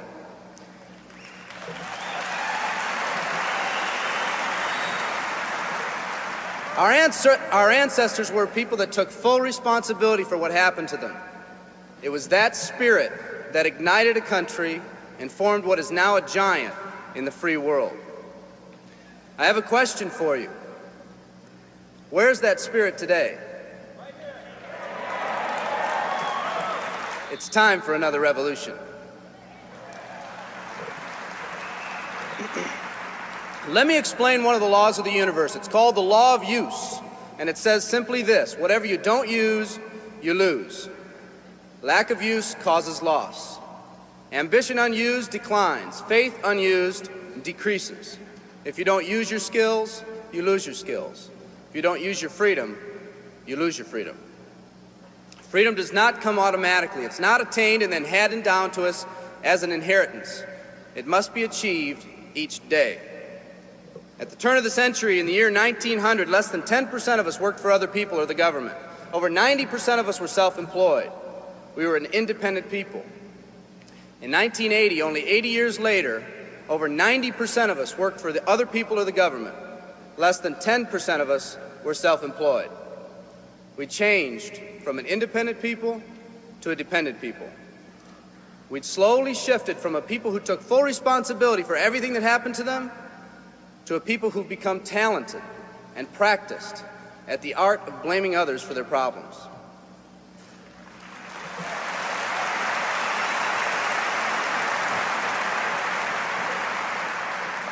Our giant has fallen asleep. Our forefathers didn't say, who's going to take care of me? They simply said, all I ask is the opportunity to be free and the ability to take care of myself and my family. Today, we elect officials who will, quote unquote, take care of us. We cry out against anyone who dares to ask us to provide more value in the workplace. We do everything we can to spread around the suffering in our society, and yet no one is willing to step up and be part of the solution. We've slowly changed from a society that compensates based on value to a society that compensates based on entitlement and seniority. What we've come to believe is our due. We act as if someone actually owes us a living. Part of this change is due to the dramatic rise of conformity in our society. We're all taught to conform. Incredible pressures are put on us every day to do things, quote unquote, the right way. And yet no one asks the question, is this really the right way? A man once said, I'm just a collection of mirrors reflecting what everyone expects of me. We live our lives to please those around us, and the scary thing is, the people around us are doing exactly the same thing. Psychologist Rollo May calls us outer-directed people. We don't act, we only react. We seek not to be outstanding, but to fit in. We're able to respond, but not to choose. Perhaps that's why a wise man once said, the mass of men lead lives of quiet desperation. In order to change, we need to become inner-directed people. People with our own purpose. People who are not easily swayed by the opinions of others. And that's difficult because from a very early age, we look to the opinions of others to orient ourselves and to validate our decisions and our actions. Nietzsche said, we need more strong people in this world because the weak, by their sheer mass, are forcing weak ideals and weak values on us all.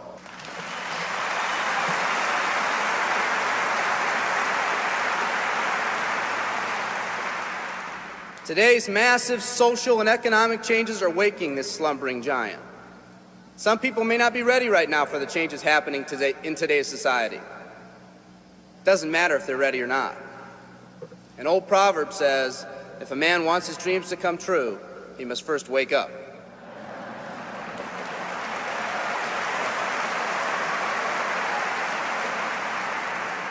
I, for one, am glad for the radical changes in our society because I believe that within that crisis, we will find that independent spirit that once pioneered this country. Some of us are finally ready to change. The displacement of our workforce has caused many of us to start searching for something better. Moving products and moving services is our business and our goal, but what we are becoming in the pursuit of that goal is a larger and much more important issue. The rekindling of our independent spirit has more lasting value.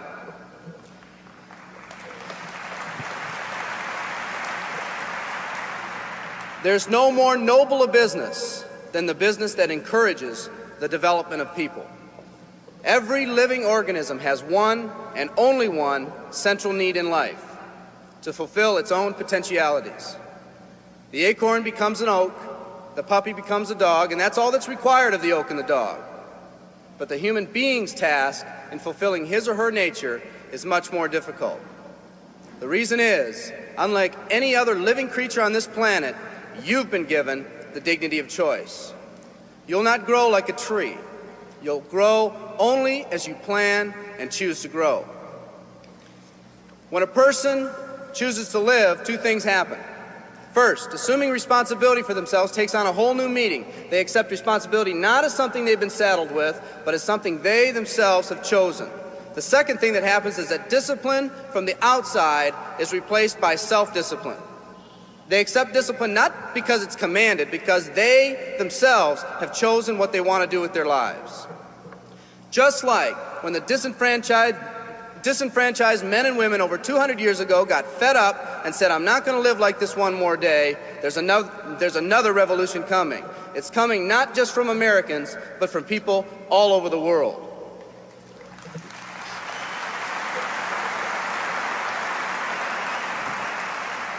It's coming from people who've been oppressed in meaningless jobs, from people who've been unjustly held back, from people who've been slighted or ignored, from people who've had their hopes crushed time and time again by the circumstances around them, from people who've been playing in a game where the rules weren't the same for everyone, from people whose dreams have almost died by the methodical dripping of negative and pessimistic forces, people who've just been waiting for the right opportunity to present itself, an opportunity that they could hold on to, believe in, a place where people believed in them. I hear the rumbling of this coming revolution every day. The old rules are changing, and society is finally ready for that change.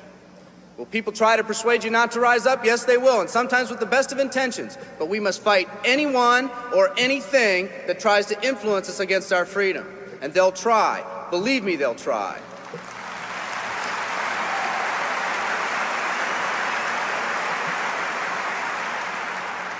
They'll try to suggest you off course, to nudge you off course, to distract you off course.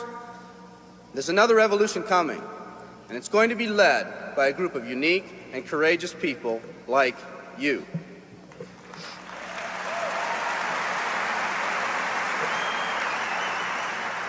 People who've had it with the way things are. People who've picked out their mountain in life and said, I'm going to the top. And if someone tells you you can't climb mountains, you don't have any experience. You tell them, I'm going to the top.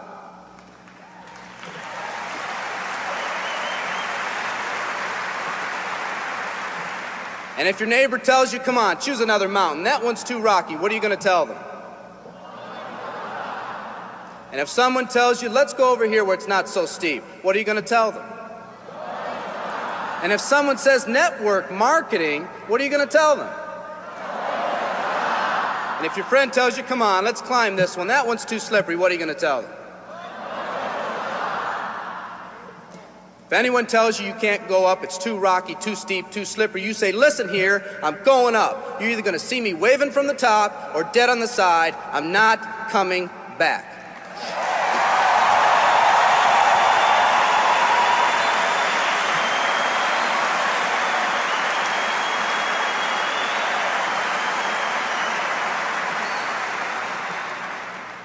There's something about the do-or-die attitude. It's almost like when someone has a do-or-die attitude, time, fate, and circumstances seem to get together, have a hasty conference, and say, they say they're going to do it or die. We might as well let them have it.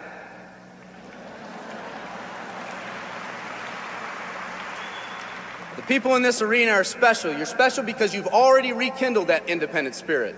You've already said that you're not going to conform to negative pressures around you. You've all said enough, I've had it, and I'm not living like this anymore. You are the people who want to set big goals and aspirations for yourselves and your families. People who want to live in a country where families are brought together again instead of being torn apart. People who want a country where once again owning your own business and controlling your own destiny is commonplace.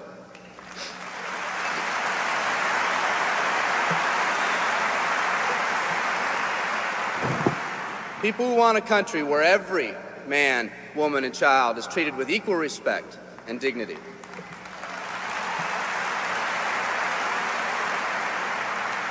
People who will pay any price so their families will not live with the legacy of maxed out credit cards and unfulfilled promises.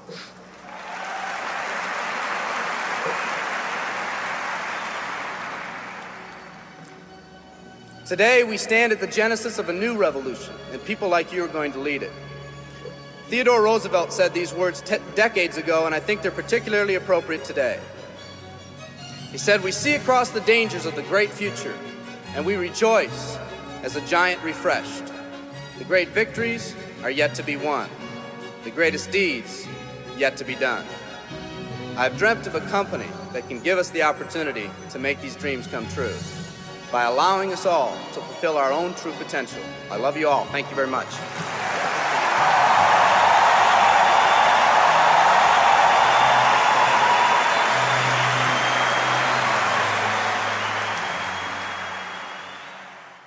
Chapter 7.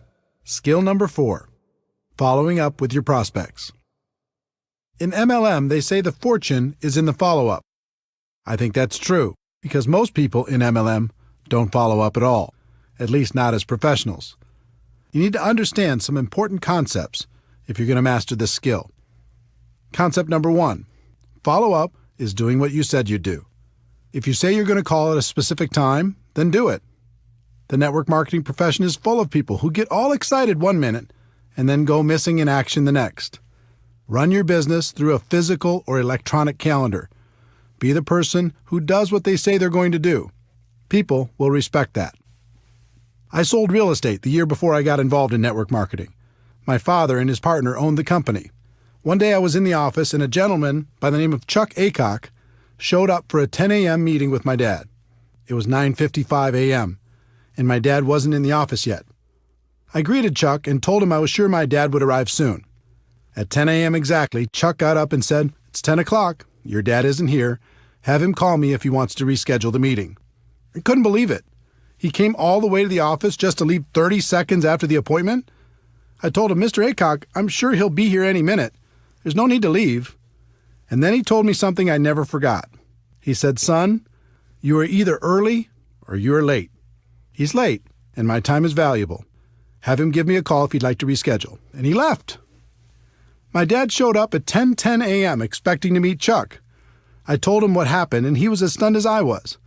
My dad wasn't habitually late or anything. That particular morning, he was just a little casual with his time. He rescheduled the appointment, and I noticed over the years that my dad was always early for his appointments with Mr. Aycock. What's the lesson in this story? For me, the lesson was that people respect a person who does what they say they're going to do. People also respect a person who values their own time. If you say you're going to follow up at a specific time or in a specific way, either do it or reschedule well ahead of your appointment. Concept number 2. The only reason to have an exposure is to set up the next exposure. When I got started, I would conclude every exposure by saying, "What do you think?" No one told me that was one of the worst things to do.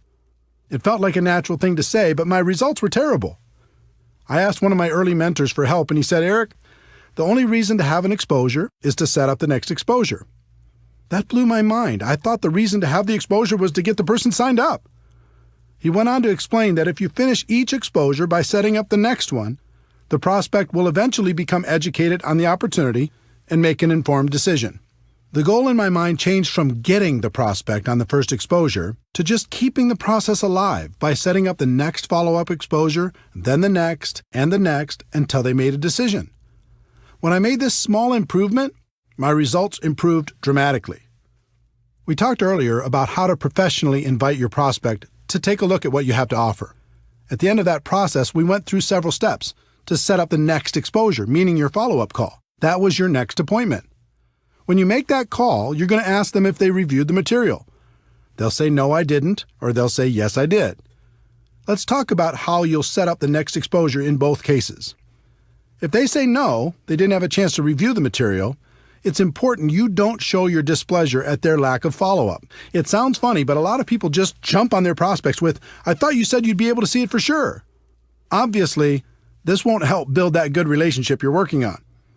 The best way to respond is, "That's okay, I understand sometimes life gets busy. When do you think you could do it for sure, for sure?" You might say, for sure is a little much, but I've used that for decades in this follow-up situation, and I do it because it works. In any case, use whatever language you'd like to use to set up the next time and walk through the same steps to get the commitment.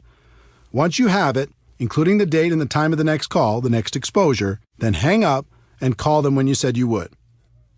If you call them at the scheduled time and they still haven't reviewed the material, just repeat the process until they do. Remember, they are setting up the appointment, and you are being the professional by following up like you said you would. If you call the prospect and they say yes, they've reviewed the material, you're going to ask them a few intelligent questions. First, you're not going to ask, "What do you think?" This just invites the critical part of the prospect's mind to come up with objections to try to sound smart.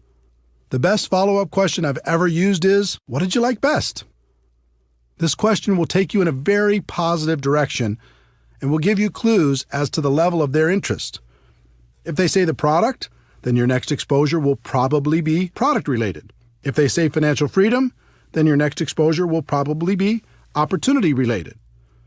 Another great question to ask is, on a scale of 1 to 10, with 1 being zero interest and 10 being ready to get started right away, where are you right now?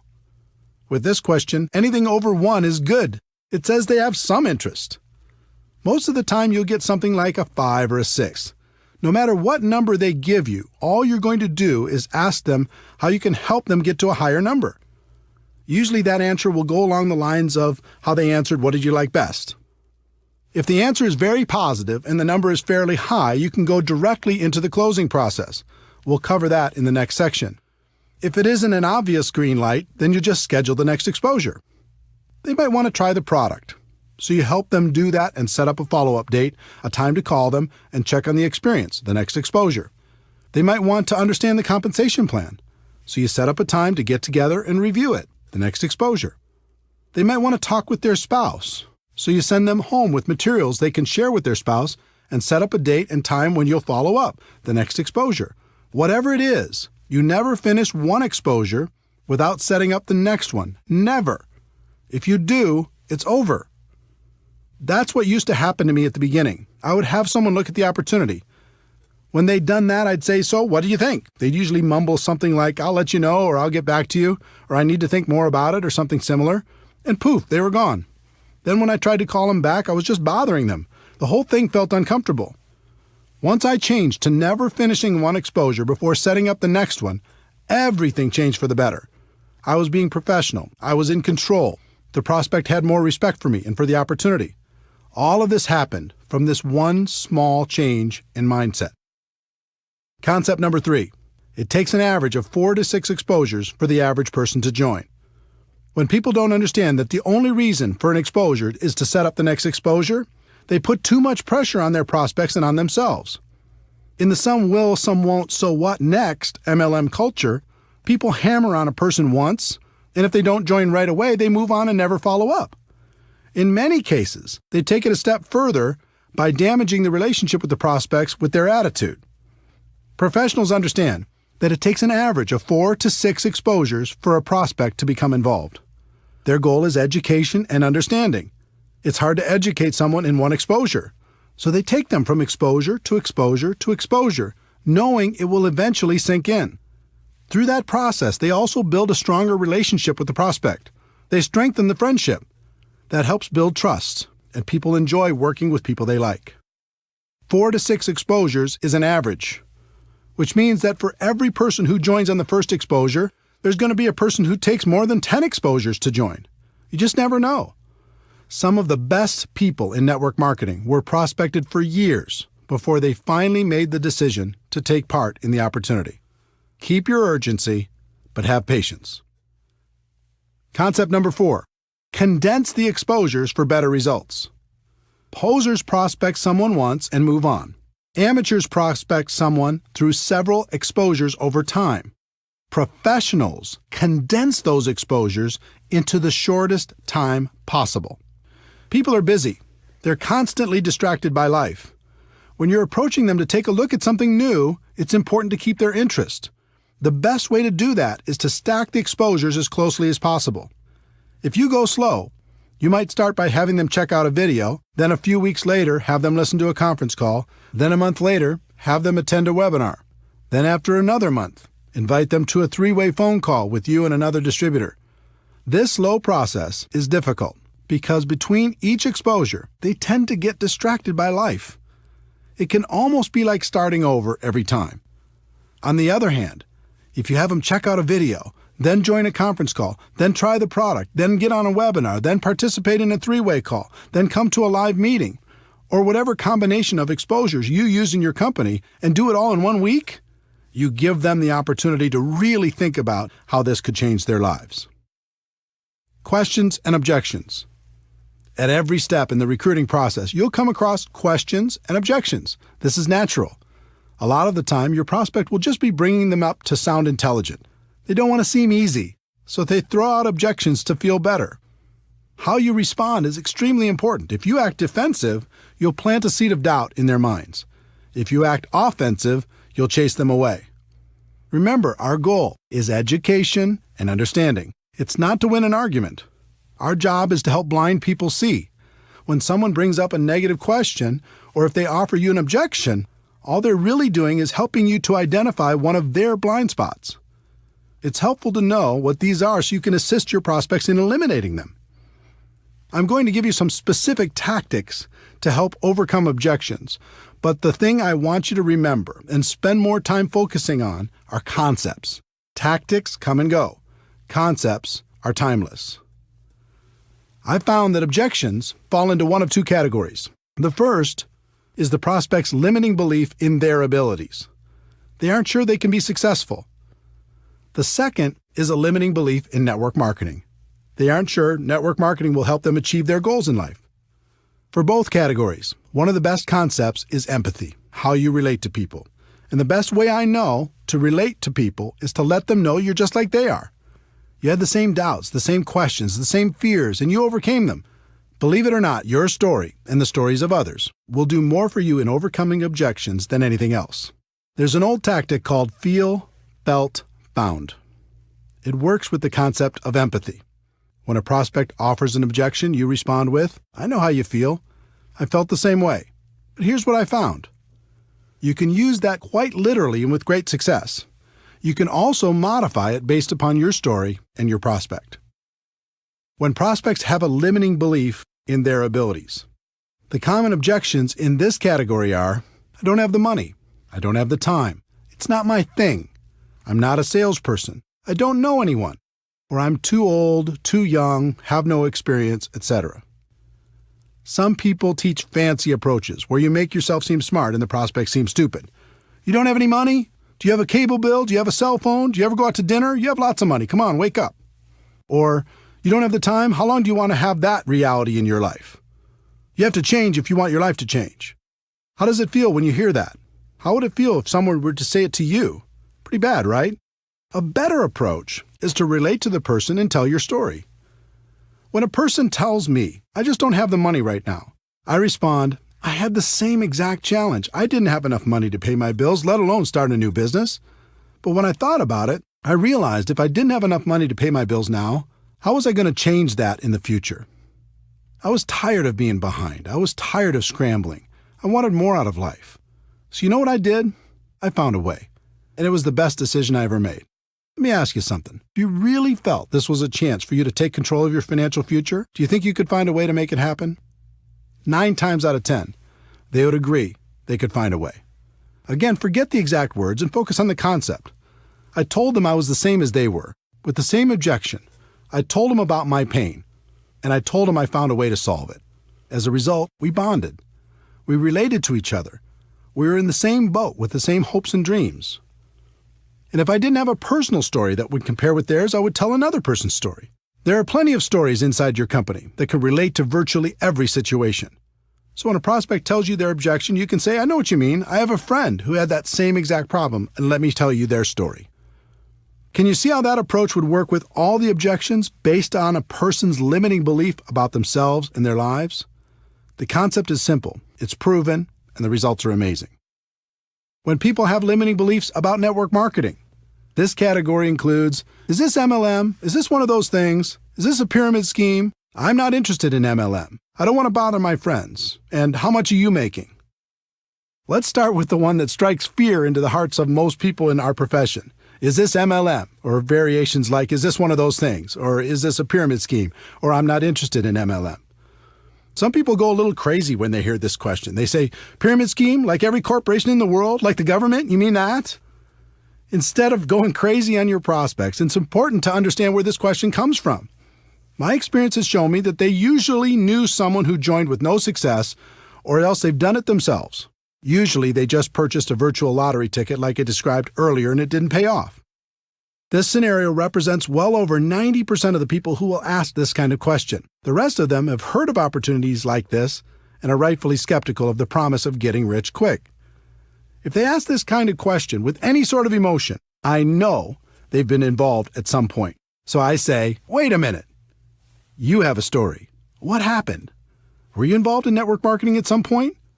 Then just let them tell you their story. It opens them up. It lowers their defenses. And it allows you to ask some questions about their experience.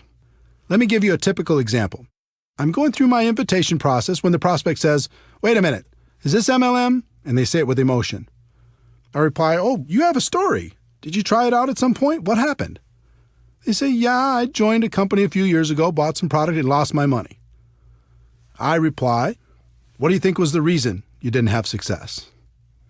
They say, well, my friend talked me into it. I didn't have a lot of time, and I thought more people would join right away, but they didn't.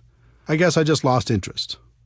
I reply, do you think you really gave it a fair shot? They say, no, not really. I reply, do you think network marketing was the problem, or do you think maybe your timing wasn't right? They say it was probably the timing. Do you see the dynamic? I've had thousands of these conversations, and they're all slightly different. But if you ask some questions and are friendly through the process, you have a strong opportunity to help them get rid of their blind spot and take a look at what you have to offer. In addition, you can relate to them by saying you had the same objection initially and telling them how you overcame it. If someone uses the word pyramid with me, I always say, oh no, pyramid schemes are illegal, and I would never be involved with something illegal. For people asking this with emotion attached, I usually respond with, yes, this is network marketing. Do you know anything about it? Again, I'm asking questions and waiting for answers. From those answers, I ask more questions, and through the process, I can achieve my goal of education and understanding. I don't want to bother my friends is slightly different. Again, I relate to them by telling my story or somebody else's story. And then I ask questions like, what makes you think you'd be bothering your friends?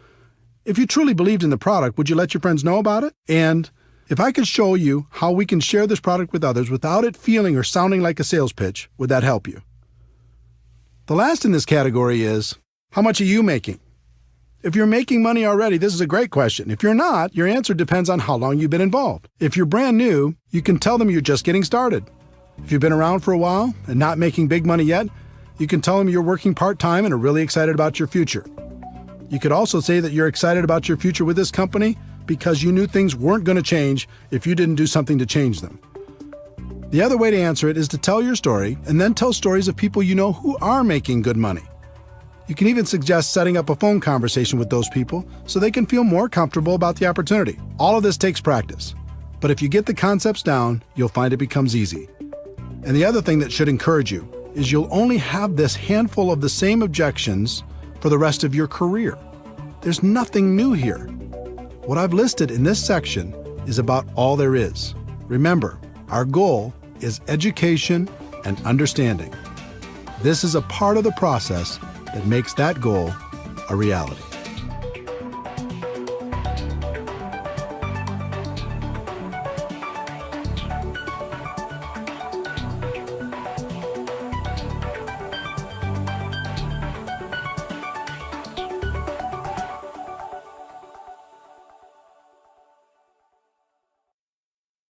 Chapter 8. Skill number 5. Helping your prospects become customers or distributors. This skill is a natural byproduct of following up professionally. If you walk through exposure after exposure, our goal of education and understanding will be accomplished. But that doesn't mean the prospect will come out and ask you for an order form or an application. It's your job to get them to a decision. The key to success in this area is a combination of having good posture and asking good questions. Good posture means the way you carry yourself. Your words and actions will help your prospect feel more confident about joining your opportunity, or they'll plant seeds of doubt. In my early years, my posture was terrible. I was trying to get people instead of pursuing the nobler goal of education and understanding. And the prospects could feel my intentions. I was very emotionally attached to the outcome. You could even say I was needy. Every time I got to this part of the process, I really wanted it. Again, the prospect could feel my emotional attachment, and that usually scared them away. Through lack of results and without even realizing it, I started to assume people were not going to be interested. And that assumption started to seep into everything, which led to the predictable result of the prospect not joining. Most of the time, I wasn't properly prepared. I didn't have applications, startup materials, or whatever else was necessary. Think about the subconscious impact this had on my prospects. It seemed just about everything I did projected a lack of belief and a lack of professionalism. Instead of asking questions and listening intently to the answers, I just talked and talked and talked. I was more focused on being interesting than being interested. Prospects don't like that. No one does. So again, I followed the pattern of modeling the professionals. I watched what the best closers did and began to copy them. I interviewed the top performers to figure out what they did differently, and slowly, I started to see the flaws in my own approach. First, I learned that professionals are emotionally detached from the outcome. In other words, their goal is education and understanding while helping a prospect make a decision that would positively impact their lives. They're the opposite of needy. They aren't trying to get anybody. They are honestly just trying to help. Second, they're very assumptive in their approach. They expect the person to join because their belief that the opportunity would benefit the prospect is so strong. They're rock solid. Many of them are sincerely shocked when a person decides not to get involved. Third, it was interesting to learn they promoted themselves as much as they promoted the product or the opportunity. What I mean by that is they helped the prospect make the decision by saying, "You get me." When they promoted themselves, it isn't like, "I'm going to do everything for you." It was more like, "We have a great product and a great opportunity, but I'm going to take this thing to the top and we can do it together." This gives people great comfort in knowing that they don't have to learn everything on their own. Fourth, they are always prepared. Always. They have everything they need to get a person started right on the spot. And fifth, they ask question after question after question and are great listeners. They act like a consultant helping a person with a problem. The best consultants in the world have to ask a bunch of questions before they can offer a solution. Network marketing professionals use questions as their most powerful tool. As you can imagine, it took me a while to figure all of this out, and that was just half the battle. It's one thing to have the information, and it's another thing to put it into action. I wasn't as talented as the pros, but I could model what they did, so I just started to act like they acted. I acted emotionally detached. I really wasn't at the beginning. I started to act very assumptive, that people would join. I really wasn't at the beginning. I started to tell people, and you get me, even though I didn't think that was such a huge benefit at the beginning. I was always prepared. I started to ask lots of questions, focusing more on being interested than interesting. And as time went on, I acted less and less and believed more and more. The same can happen for you. Let's talk about questions. If you were a consultant and your job was to figure out if an opportunity was a good fit for your client, what would you do? You'd ask questions, right? In working to help a prospect make a positive decision about your opportunity, you're going to do the same thing. But instead of asking, what did you think, which leads nowhere, learn to ask questions that lead in a positive direction. Did it make sense to you? What did you like best about what you just saw? Pretty exciting, isn't it? Can you see how this could be an opportunity for you? Of these examples, the one I use most is, what did you like best? The answer to that question is almost always positive, and it gives you clues as to the area in which they're most interested. Then I like to say, let me ask you a question on a scale of 1 to 10, with 1 meaning you have 0 interest and 10 being you're ready to get started right now. Where are you? They'll give you a number. And it's usually obvious from their number that they either need more information before they'll make a decision or they're leaning towards getting started now. If you feel they need more information, just guide them to the next exposure that will help them the most. But if you feel they're ready to get started, then ask a series of 4 questions. This 4-question close has produced strong and consistent results over the course of my career. If you learn it and use it, you'll be amazed at how many people you can help. Question number 1. Based upon what you've just seen, if you were to get started with this company on a part-time basis, approximately how much would you need to earn per month in order to make this worth your time? Instead of asking this question, most distributors say things like, how'd you like to make $10,000 a month? Don't do that. Instead of prescribing what you think they want, just ask them what it would take to make it worth their time and wait for their answer. Question number 2. Approximately how many hours could you commit each week to develop that kind of income? Now they have to go inside their head and check their mental calendar to see how much time they would invest to get that kind of money. Question number 3. How many months would you work those kind of hours in order to develop that kind of income? This question makes them think about their level of commitment if they want the income from question number 1. Question number 4. If I could show you how to develop an income of, their answer to question number 1, per month, working, their answer to question number 2, hours a week over the course of, their answer to question number 3, months, would you be ready to get started? Most of the time, you'll get a positive answer to this question. And when people say, sure, show me how, you can pull out your compensation plan and sketch out a reasonable game plan to achieve their goals. There are rare occasions when people will give you unrealistic numbers. They might say they want $10,000 a month working 2 hours a week for 1 month. Doesn't happen often, but it does happen. If you face that situation, you act as a consultant and say, I'm sorry, but your expectations are way too high. You can get to $10,000 a month, but it'll take more hours and more months than you're willing to commit. If you're willing to change those expectations, we can talk. If you don't get a positive answer to the 4 questions, that's okay. That means the prospect will need to have more exposures before they're ready. Schedule the next one and repeat this process when you're done. This skill will take practice, but it's a skill that will serve you for the rest of your career. If you're tired of having too many people thinking about it and not enough taking action, this will help.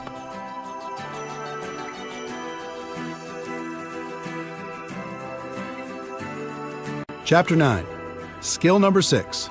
Helping your new distributor get started right. In network marketing, people invest enormous effort, time, and money into getting people signed up, and then squander that investment by leaving their new distributors to figure everything out for themselves. Professionals don't do that. They set proper expectations, they help get some quick results, and then continue to guide the new distributor through the many phases of our profession. I was lucky enough to have an early mentor, Michael Nelson, who is very skilled at guiding new distributors. Michael wasn't in my upline, but he was clearly the leader in my city. In addition, he had a lot of experience in our profession. So I listened to what he said, I watched what he did, and I asked him tons of questions. Back in those days, he had a small office close to my home, and I was always hanging around trying to learn something. Michael was a very successful recruiter. He was always bringing on new people. And for the most part, Michael's people did well in the business. That wasn't happening for me. The few people I recruited did nothing. As I watched Michael, I noticed that every time he signed up a new distributor, he scheduled what he called a game plan interview. I decided to model what he did. So the next time he met with a new distributor, I sat behind them close enough to take notes on their conversation. I did this several times and was surprised to learn he went through the same exact interview every time. I thought if I could learn that interview process, then I'd have a chance at his results. Game plan interview, part 1. He validated their decision to become a distributor. He said things like, "Congratulations on making the decision. I'm proud of you for taking charge of your life. From now on, things are going to be different for you and your family." It always took less than 5 minutes, but by the end of their discussion, any doubt they may have had about becoming a distributor was gone. They felt great. Game plan interview, part 2. He set their expectations. He knew most people came into our business with unrealistic expectations, so he always said the same 3 things. If you succeed in this business, it's going to be you who creates that success, not me. And if you fail in this business, it's going to be you who creates that failure, not me. You're going to be the difference between success and failure. I'm here to guide you every step of the way, but I can't do it for you. I'm here to work with you, but not for you.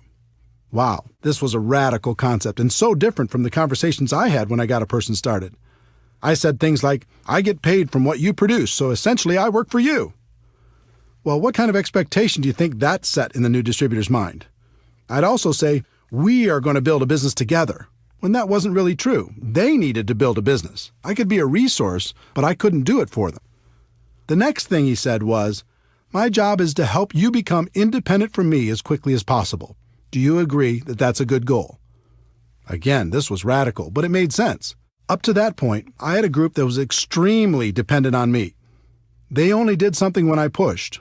But Michael had a group that produced on their own without his constant help. He had duplication and freedom. I didn't. This set the relationship up so Michael would be the teacher for his group and not the slave. He could show them the skills, and then they could independently build from that point forward. The third thing he said was, "There will certainly be ups and downs as you build your business. There'll be good times and bad times. I'll know when you're in one of the bad times, when you aren't calling me, you aren't showing up for meetings, you aren't on the calls, if I start hearing excuses, that sort of thing. When that happens with you, and it happens with everyone, how do you want me to handle that? Do you want me to leave you alone? Or do you want me to be persistent and remind you why you made this decision in the first place?" This was brilliant, because it's true that everyone will have times of self-doubt. He let them know it was natural, and at the same time, set up the relationship so he was in a position to turn them around when it happened. What Michael accomplished with these 3 concepts was so different from promising the world like I was doing, that it was night and day.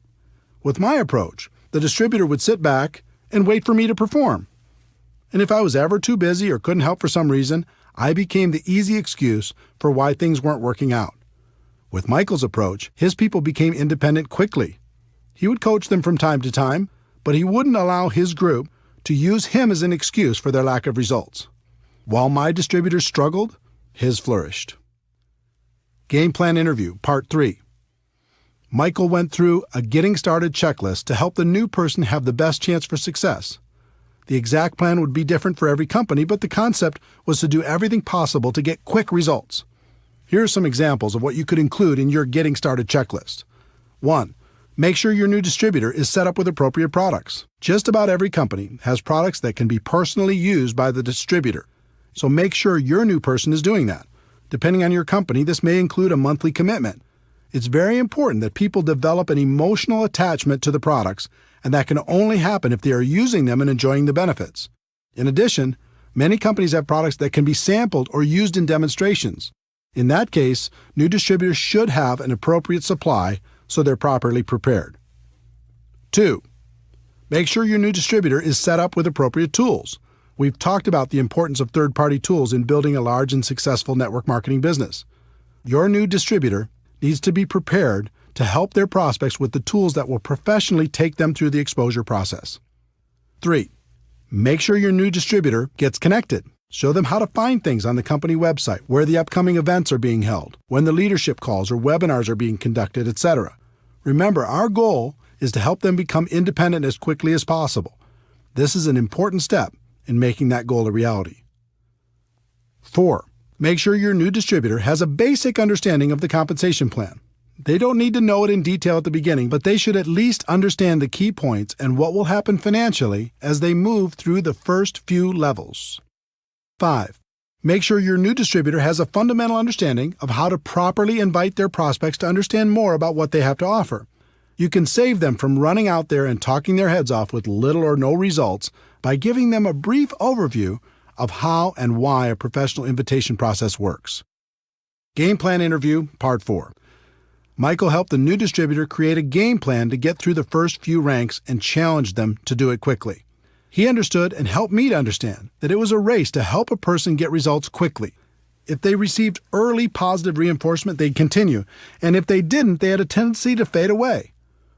Every company is different, so this game plan will also be different, but think about the simple actions you can encourage people to take during the first week to get the best possible results. How can they get their first customer? How can they get their first distributor? Can you encourage them to attend their first company event? What steps can you take to help them earn their first commission check? Success in network marketing wasn't real for me until I earned that first check. When it arrived, everything changed for me. I started to really dream about creating a better life for myself and my family. Helping your new person get off to a quick start is vital. Game Plan Interview, Part 5. Michael always ended by giving some specific assignments. One thing I've learned is new distributors crave direction, and they respond incredibly well to simple assignments. Michael always ended by giving those assignments along with a deadline for them to be completed. He told his new distributor to get back to him by a specific date. It's just like the exposure prospecting process. You go from exposure to exposure, but it doesn't end until they become distributors. The professionals continue to go from exposure to exposure, assignment to assignment. The purpose of all this is to help the new distributor get over the line. When someone gets started, there's always a line between success and failure. On one side of the line, it's easier to quit than continue. On the other side of the line, it's easier to continue than to quit. What can help a person get over the line? Signing up their first customer, signing up their first distributor, getting their first commission check, attending a big company event, making friends inside the organization, proclaiming their intentions to the world, getting promoted to a new level, being recognized for some sort of achievement. There are hundreds of other things that can contribute to a person getting over the line. As a sponsor, your job is to help them get over the line and stay over the line. And the line never really goes away. It's always there. And you as a leader need to be constantly aware of where your people are emotionally. This way you can continue to encourage them to never let go of their dreams.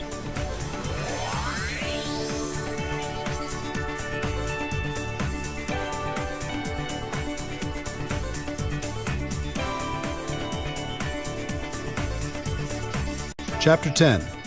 Skill 7. Promoting events.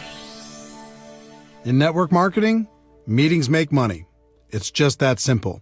Yes, technology can help us connect with people in ways that are becoming more and more efficient, but nothing replaces face-to-face interaction. Meeting people one-on-one, in small groups, or at local or bigger events will have a huge impact on the long-term success of any network marketing organization. But one particular type of event is the most powerful, and that is the destination event. It might be a company-sponsored event or one put on by your upline leadership, but a destination event is one where most of the attendees travel to a different city, stay at a hotel, and participate in a conference or convention. Some try to argue that the destination event is dead in the new technology world and people won't travel for these things anymore. All I can tell you is those people aren't top earners in our profession. If you study what the successful people do to build their network marketing organizations, you'll find that virtually every one of them uses destination events as a cornerstone for building their business. There's something magical about getting away from your day-to-day grind and focusing completely on your dreams. Total immersion, even if it's only for a weekend, is good. You can use it to refocus and recommit to your future and gather the strength necessary to go back home and do what's necessary to move your business forward. You gain strength from the presentations you hear during the event. Sometimes a person says something at just the right time in your life and it changes you forever. Over 20 years ago, I was at a convention when a guy by the name of Johnny Daniel said, "You can tell the size of the man by the size of the problem that gets him down." That statement went right into my heart and has helped me ever since. If I ever get sad or depressed, something inside me says, "Is this the size of Eric?" I answer no, pick myself up, and get moving again. I've had hundreds of those moments over the years at destination events. I gave up blaming at an event. I decided to become a professional at an event. I realized no one could stop me at an event. I decided to go to the top at an event. In fact, as I think back, I can't think of a single significant moment in my network marketing career that didn't happen at an event. They're that powerful. In addition to gaining strength from the presenters, you'll also receive incredible validation of your decision to be involved. It's a concept called social proof, and it's very important. As human beings, we're wired to seek proof from sources outside of our own thoughts and experiences. At a destination event, you'll see lots of other people who've made the same decision you have, and that feels good. Also, you'll see how some of them have overcome their fears and gone to the highest levels in your company. You start to think, if they can do it, maybe I can do it too. There's also some positive peer pressure involved. Most destination events include recognition programs: who won the contest, moved to the next rank, earned the top income, or spoke from the stage. When I went to my first event and I saw all the people walking across that stage, I had one thought: the next time, I'll be walking across that stage. It was inspiring that so many people had accomplished what I hadn't done yet. It made me think I could do it, and it made me work on a plan to make it happen. In addition to being inspired, I also didn't want to show up at the next event without some improvement in my business.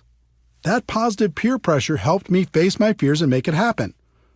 Overall, the sense of community at a destination event is comforting. We all live in a world filled with ignorant people when it comes to network marketing. That can be discouraging at times. But when we go to a big event, suddenly we're surrounded by people who think like we think. They have similar beliefs, hopes, dreams, aspirations, and positive attitudes. Spending time with this amazing group of people can literally fill us back up again, so we have strength for the next push. Once you understand how important destination events are to the success of your business, you need to learn how to effectively promote them to your organization. It's really simple. The more people from your group attend events, the more money you're going to make in our profession. Top leaders know exactly how many people are attending, and they make sure to grow that number at every new event. Think about it. Take two distributors, who each have a group of 100 people. Distributor A makes it a priority and gets everyone to attend every major destination event. Distributor B doesn't make it a priority, so only a handful attend. Which group is going to be more successful? It's not even a contest. The first step in developing a culture that promotes attendance at destination events is to personally be more committed than anyone else to attending and helping others make the same decision. That means you need to lead by example and never miss a destination event. When I first started in this profession, I didn't know how I was going to do it. I didn't have the money, and I couldn't afford the time. I had the same obstacles as everyone else. But something happened to me at my first event that changed everything. I scraped up enough money to get there, and it was a mind-blowing experience. The stage, the lights, the people, the stories, it was awesome. During one of the sessions, I stepped out to go to the bathroom, and when I came back to the entrance to the big convention hall, I found myself standing next to one of the top income earners in the whole company. It was like standing next to a celebrity. He had achieved what I wanted to achieve, and more. I stood there trying to think of something smart to say, and finally, I simply introduced myself and asked, "What's the secret?" Now, today I know there isn't a secret, and he could have said the same thing to me, but instead, he had a little compassion and gave me an important lesson that serves me to this day. He said, "Eric, do you see this room? It holds about 2,000 people. We have these events about 3 times a year. Here's the secret. At the next event, half of these people won't come back, but the other half that does will be making about twice the average of everyone else in the room. Your job is to be in the 1,000 people who come back, and it doesn't stop there. At the next event, half of those 1,000 won't come back, but the 500 who do will be making 4 times the amount of the average in the room. This continues from event to event. If you continue to come back, you'll end up being among the highest paid people in the room, and eventually, you'll even find yourself presenting on stage." I said, "That's it?" And he replied, "Eric, obviously you're going to have to continue to work on your skills in between events, but my experience has shown me that if you outlast people at our big events, you'll make it to the top." This was pretty simple for me to understand. I thanked him and made a resolution on the spot to never miss a big company event. It wasn't easy. Sometimes the event tickets alone were a problem. I made it a priority and found a way to buy them. Sometimes childcare was an issue. I relentlessly searched for babysitters until we found someone we could trust. Sometimes I struggled with how to get to the event. Instead of taking a nice, comfortable direct flight, sometimes I had to book one with 2 or 3 connections. Instead of flying, sometimes I had to drive, even piling into one vehicle with a group of people to get there. There were even times when I reserved a bus and recruited people in my area to share the ride. The point is, I made it a priority and I made it to the event, no matter what. As for accommodations, today I stay in a suite, but it wasn't always that way. At the beginning, I often shared a room with as many people as possible. Instead of room service, we'd go to the local grocery store and get food for inexpensive meals. And the minibar was strictly off limits. Bottom line, the advice I received all those years ago worked. Because I was ambitious and hungry, I figured out a way to outlast the people who were less committed. And just like that top income earner had told me, my income continued to grow with each event. On top of that, another strange thing happened. I started to feel different than everyone else. I started to feel like an Iron Man. I started to be proud of the fact that I was still standing when other people lost faith.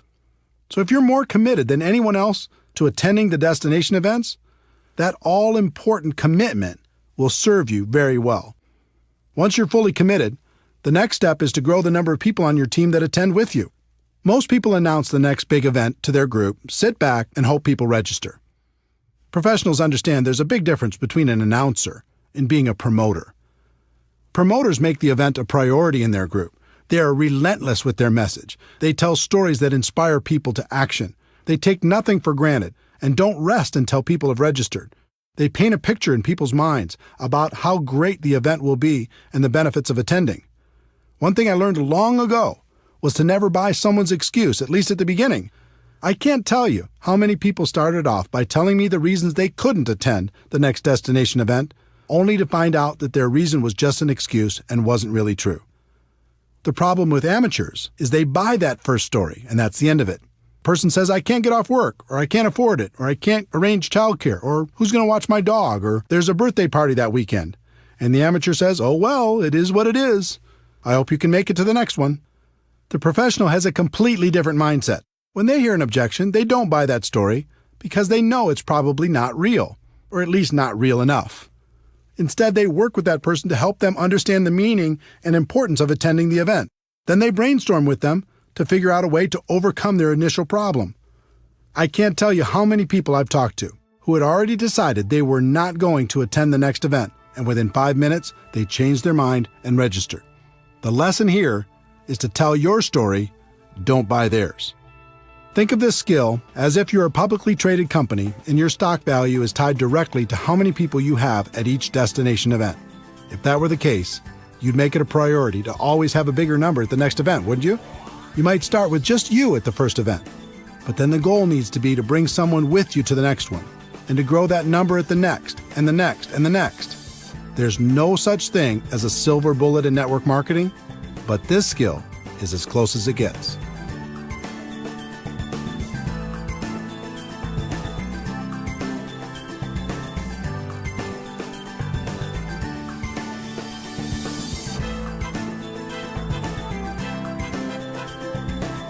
Chapter 11. Anything worthwhile takes time.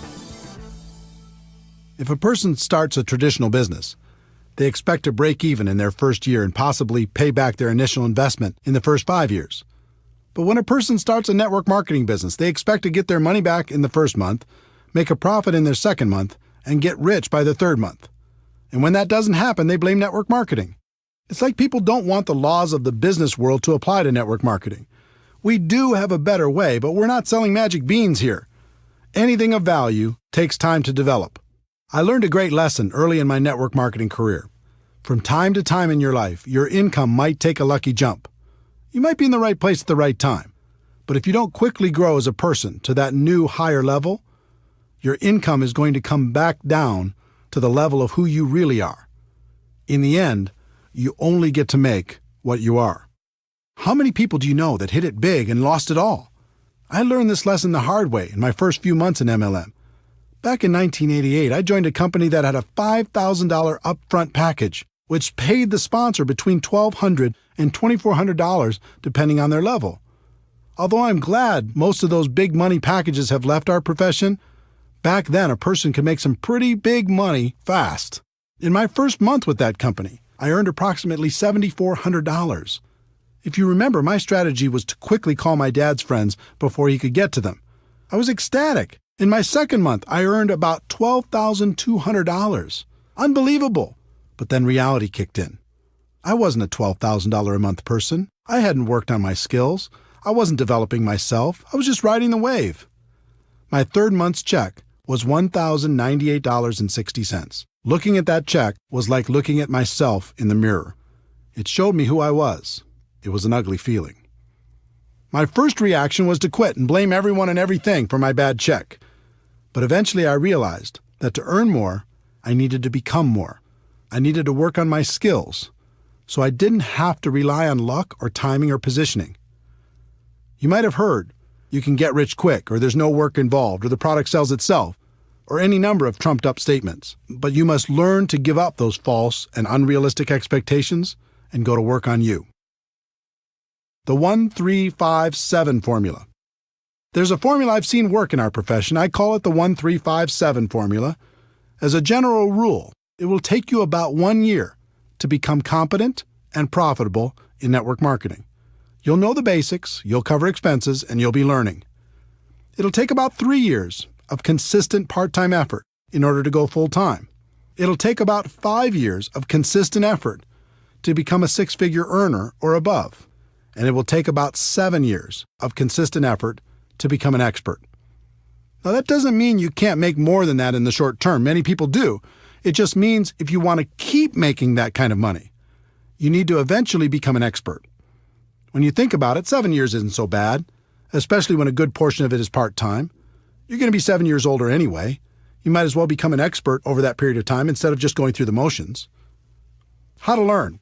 Once you make the commitment to focus on your skills, the next thing you need to do is figure out the best way to learn. One of the best things that ever happened to me was realizing there are no bad experiences and no good experiences, only learning experiences.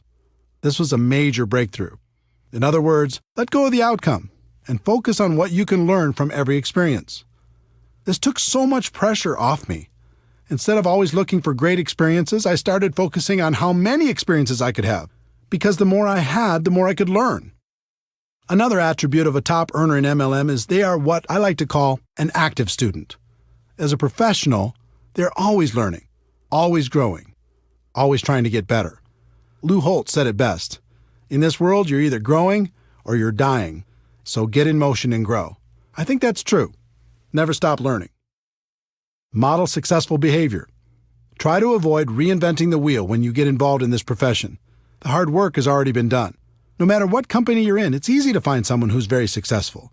Doesn't matter if it's getting customers, finding prospects, inviting, presenting, following up, closing, getting people started, building for events, or any other skill. There are people in your company right now who have them mastered. And unlike other professions, the successful people in your company are eager to share their secrets. All you need to do is model their behavior, and you can begin to enjoy their results. Study. Audio programs got me started. Back in 1988, someone gave me a bootleg copy of a talk Jim Rohn gave to the Shackley Company. It was called The Seed and the Sower, and it rocked my world. I bet I listened to that audio cassette in my car 500 times. From there, I did some homework on Jim Rohn and purchased his Challenge to Succeed audio program. Jim Rohn gave me hope, but more than that, he gave me direction in my continual personal development. That audio program launched my personal development journey. Through the years, I continued with dozens of different audio programs, all incredibly helpful in keeping my mind right. There's something magical about audio. It whispers in your ear, reminding you of your dreams, of your potential, and how to get there. In addition, it's repetitive. You probably won't read a book over and over, but you'll listen to an audio program over and over, especially if it's entertaining. And it seems like each time it's different, and it is because you're different. Jim Rohn also taught me to be a reader.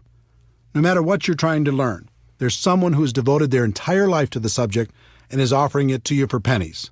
Take them up on that offer. In our electronics-focused, attention-deficit society, fewer people seem to read books. That's not true for leaders. Ask the top-earning distributors if they're readers. More importantly, ask them what they're reading. I wasn't much of a reader before I became a network marketing professional, but since 1988, I've read an average of about 4 books a month. Those books have shaped my life and my career for the better. Commit to just 10 pages a day, and you can read a 300-page book in a month. That's a great start. Video.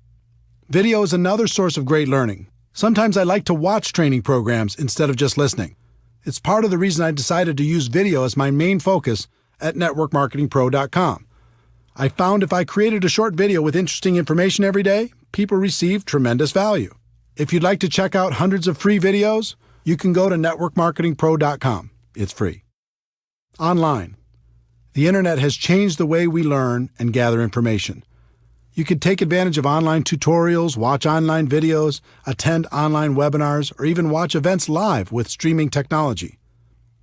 Events. The best way I know to really internalize life-changing information is to attend live events. As I've already told you, most of my defining moments have come from events. On one side, there's always good information for a person who's listening.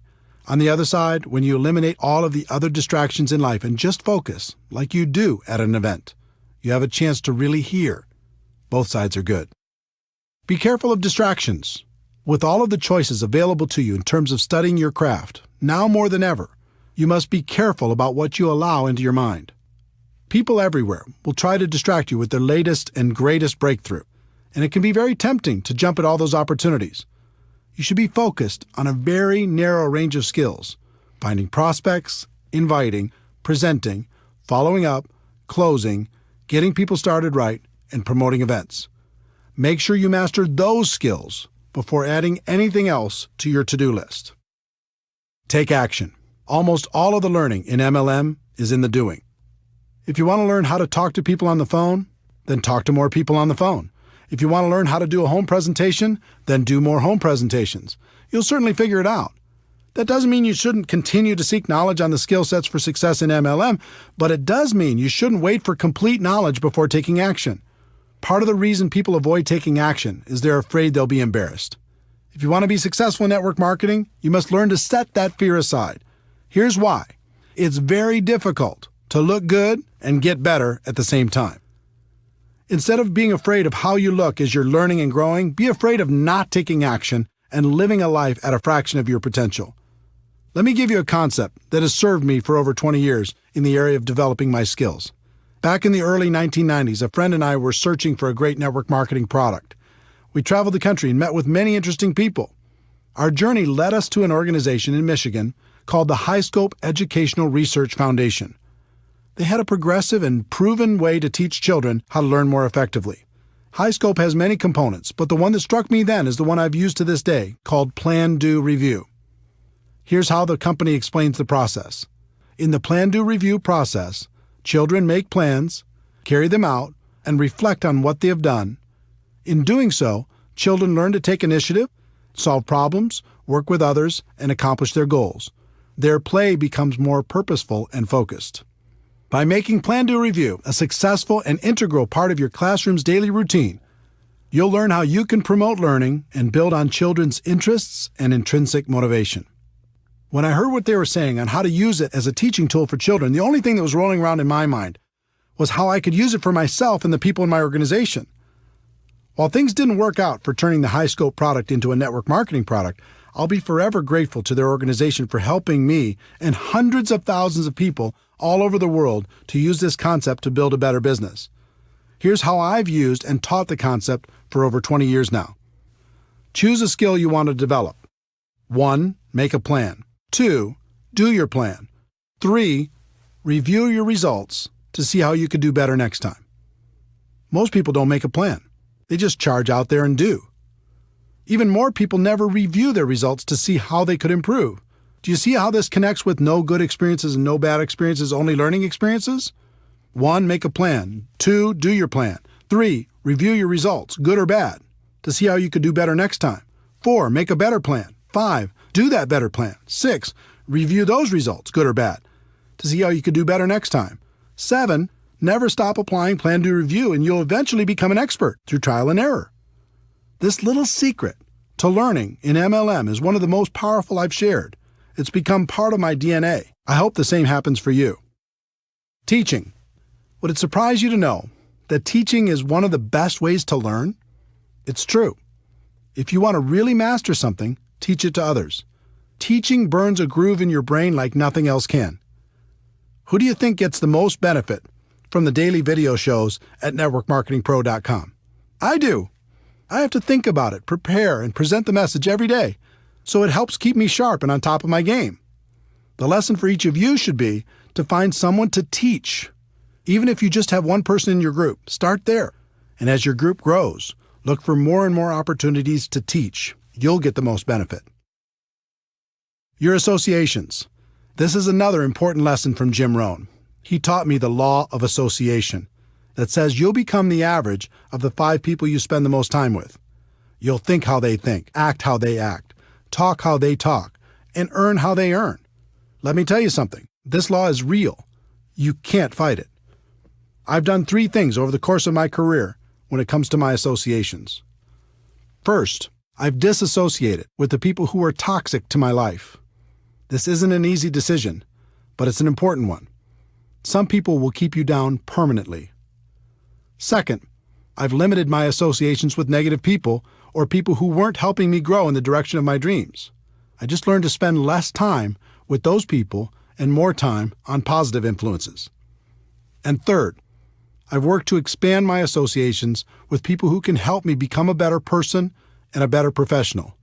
If you're trying to learn to become an expert in the network marketing profession, doesn't it make sense to find a way to spend more time with the people who have the skills you're looking for?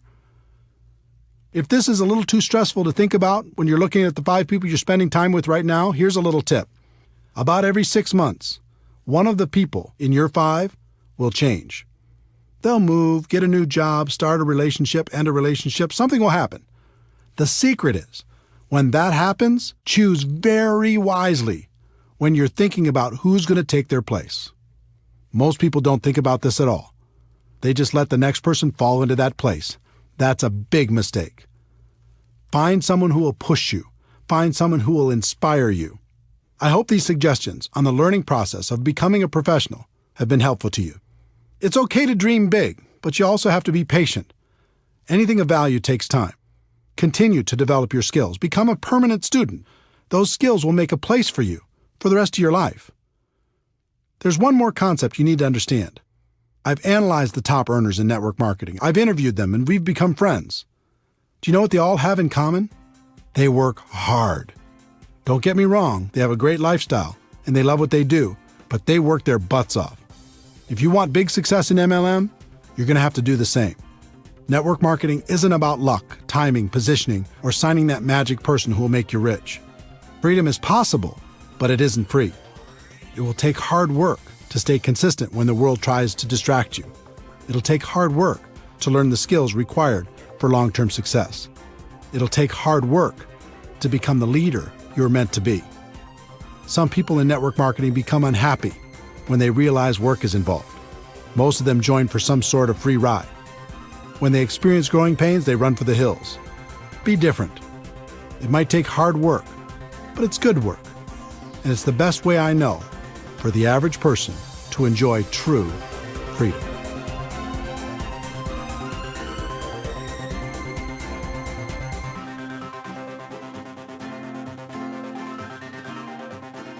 Chapter 12. It's all worth it. Network marketing can be challenging. It's an emotional experience. The ups and downs can be dramatic. But in the end, for so many reasons, it's all worth it. The career you'll create. If you decide to become a network marketing professional, you'll not only create an income for yourself, but you'll create a career. I think about this a lot. Consider the skills required to be a doctor, a lawyer, a big company CEO, or even a world-class musician. You're talking about a high level of skill and a fairly high level of income. Now consider the skills necessary to become a network marketing professional. They're tiny in comparison, and yet many network marketing professionals enjoy a higher level of income and most certainly a higher degree of freedom. If you look at any career, there's a barrier of entry, how hard it is to get in, and a long-term benefit, what you get if you do get in. For example, a doctor might have 12 years of school plus an internship. That takes intelligence some of us don't have, money some of us don't have, or even possibly contacts some of us don't have. At the end, they get to enjoy a long-term benefit, although many of them would say the benefit wasn't worth the investment. There's always a ratio between the barrier of entry and the long-term benefit. There's no question in my mind that of all the professions in the world, the profession of network marketing has the best ratio when you compare the low barrier of entry with the high long-term return. One of the best decisions in my life was making a career out of network marketing instead of just messing around. Becoming a professional made all the difference, and now it's great fun to spend a good portion of my time helping other people do the same thing. The freedom you'll enjoy. Freedom is an interesting word. When it comes to work, I think we understand the concept, but not the entire meaning. For me, freedom means having choices. It means living the life I want to live instead of the life other people want me to live. Do you remember the imagination you had as a child? Imagine your life without limits. You wake up when you're done sleeping. You're doing work that is fulfilling and makes you happy. You get to work with people you enjoy. You don't have to compromise all the time. You work when you feel like working, but you also play when you feel like playing. You get to spend tons of time with the people who are important to you. You're living a big life and not wasting away in a box. When you get a clear picture of what freedom is about, you'll find the price you need to pay to achieve it in network marketing is very low. Facing your fears and living a life that's free is easy. Spending the rest of your days living half a life is hard. The lives you'll touch. It's one thing to create freedom for yourself and your family. It's another thing altogether to help someone else do the same. There are so many people struggling in this world. You have the ability to help people see a bigger picture for themselves. You can give hope to the hopeless. You can encourage their dreams. You can provide them with the inspiration necessary to face and overcome their fears. One of my greatest joys is to appear in someone else's testimonial. It's great to hear that someone was lost, and in some small way, I was able to help them find their way. Network marketing allows you to do this on a big scale. Not only can you help one person, but you can help hundreds or even thousands to live a better life. And the exciting thing is, that's just the beginning. It's just like throwing a rock into a pond. When it hits the water, you see the ripples growing larger and larger until they hit every edge of the pond. In network marketing, sometimes you don't see all the ripples. You might be aware of the impact you had on one person's life, and maybe one or two more ripples, but they keep growing whether you see them or not. That's why I do what I do. It's why I wrote this book. I know people will be positively impacted, and that's a stone thrown in the water. But then they'll make a positive impact on others, and the ripples begin. And those people will do the same and over and over and over again. With network marketing, you really can make a difference. The people you'll meet. Network marketing has introduced me to the most amazing people. This profession gives you the chance to not only expand your group of friends, but also to be able to spend more time with them. You'll never find a more passionate group of entrepreneurs in any other profession. These people love life and spend their time lifting each other up. Here's an example of what that means to me and what it can mean for you. You can name virtually any state in the United States or any other country in the world, and a friend instantly pops into my mind. Network marketing has also introduced me to many of my heroes. I've been lucky enough to share the stage and become friends with great people, including Anthony Robbins, Brian Tracy, Dennis Waitley, the late Stephen Covey, Tom Peters, Les Brown, the late Og Mandino, David Bach, Robert Kiyosaki, Harvey Mackay, Art Williams, Ken Blanchard, Tom Rath, Daniel Pink, Mark Victor Hansen, Jack Canfield, Jeffrey Gitomer, Gary Vaynerchuk, Tom Hopkins, and many, many others. On top of all that, I've been able to learn from more million-dollar MLM learners than I could count. All of them have had a positive impact on my life and my career. This profession also helped introduce me to my amazing wife, Marina. I was in Moscow for a big MLM training event, and she was attending that event with her family. Because she could speak multiple languages, she was helping to translate backstage. I was smitten. Our first date was in Red Square at midnight after the event. With the snow softly falling around us, I'll never forget it. We've been together ever since. I'm not saying you'll find the love of your life in MLM, but I am saying you'll find friendships that will last a lifetime. The places you'll see. If you build a large and successful network marketing business, a few things will happen. First, you'll win some trips that will be trips of a lifetime.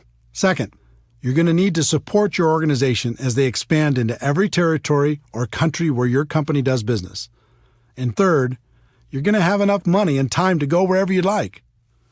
It's been said that your life can be measured by the number and intensity of your experiences. If that's true, I've already lived a very long life.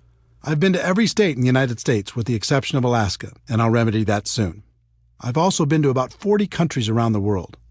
I've gone diving at the Great Barrier Reef in Australia, toured the Hagia Sophia in Istanbul, visited the Twin Towers in Malaysia, boated around James Bond Island off the coast of Thailand, visited the tent cities in Nigeria, ridden the huge Ferris wheel in the port of Singapore, had a private tour of the White House, watched the sunrise on New Year's Day at the Grand Canyon, enjoyed a 30-course meal at the world-famous El Bulli in Spain, cruised through the canals of Amsterdam, ridden a hot air balloon over the Rocky Mountains, rented an entire cruise ship for 2,000 of my friends to sail to the Bahamas, had dinner under the stars at the top of the Hotel de Paris in Monaco, visited my heritage in Norway, sailed the Black Sea off the coast of the Ukraine, witnessed the amazing Sistine Chapel in Rome, golfed at St. Andrews in Scotland, watched a World Cup match in Ireland, and prayed at the Wailing Wall in Jerusalem. All of this and so much more was made possible because I embraced the great profession of network marketing. The same can happen for you. The causes you can contribute to. There are lots of worthy causes. You might want to give to your parents or someone else in your family, or to an organization that means something to you. In 2011, I asked Harvey Mackay, best-selling author, as well as a wildly successful businessman and community activist, for his secret to success. He told me his story. Eric, my father sat me down after I graduated from the University of Minnesota at age 21. I was a little bit cocky, going to take on the world, going to start at the top and work my way up. And he said, Harvey, 25%, 1/4 of your life, starting now, is going to be devoted to volunteerism. Now, I didn't know what that meant, other than I started volunteering for everything. Heart, Cancer, United Way, Boy Scouts, March of Dimes, Salvation Army, everything. Let me tell you what that experience has done for me my entire life. Being on all those boards and being involved in all those charities, I became a better communicator. I became a better leader. I became a better salesperson. Because all I was doing was raising money for the more than 20 boards that I've been on. I became a better sales manager. And can you imagine how many new people I met by just being a volunteer? My network grew tremendously. But the biggest thing that happened was my sense of being a citizen of the world. To know that you've helped another human being and to be able to see the results, it's an unbelievable feeling. I'm so thankful to my father because his advice changed my life. This interview changed my life because it impacted my thinking on contribution. I'd always thought that there was really only one way to help a worthy cause, and that was with your money. But after my conversation with Harvey, I realized that there was 3 ways to help. The first is with your money. Of course, you can write a check, and that's wonderful. Network marketing can allow you to write bigger checks than you could ever imagine before. The second is with your time. Like Harvey said, you can dedicate a portion of your life to causes that are important to you. He chose 25%. You could choose whatever you'd like, but I'd encourage you to choose. And by time, I don't mean just volunteering a few hours here and there at the shelter or something. I mean, give your time to creative thinking, raising awareness, and raising money. And the third is probably most important, and that is with your influence. Take the time you're going to spend on your cause and put all of your influence behind it. Inspire your organization to do something great with you. Encourage your company to get involved. Leverage your network to do great things. You are powerful, and more so because of your involvement in network marketing. Use that influence for good. It'll change your life for the better. The person you'll become in the process. Network marketing changed my life for the better because it forced me to become a better person. As a profession, we move products and services to the customers who want them, but our real purpose is much deeper. At its core, this profession is an incubator for personal growth. You'll learn how to face your fears. You'll learn how to solve problems. You'll learn how to feed your mind with positives and protect your mind from negatives. You'll learn how to grow stronger. You'll learn how to lead. When I first started out in this profession, I did almost everything out of fear. I was afraid I wouldn't succeed. I was afraid I was going to run out of prospects. I was afraid I was going to miss out on the opportunity. But over time, that fear went away. I decided to focus on myself and my skills instead of all the things I couldn't control, and then everything became clear. I learned the true secret of network marketing. The greatest benefit isn't getting what you want. The greatest benefit is what you'll need to become in order to get what you want. I learned what was always there and what has been passed down for ages. The journey is everything. Thank you for taking this journey with me. Let me conclude by sharing what I say at the end of every Network Marketing Pro video. Ladies and gentlemen, my wish for you is that you decide to become a network marketing professional, that you decide to go pro, because it is a stone cold fact that we have a better way. Now let's go tell the world.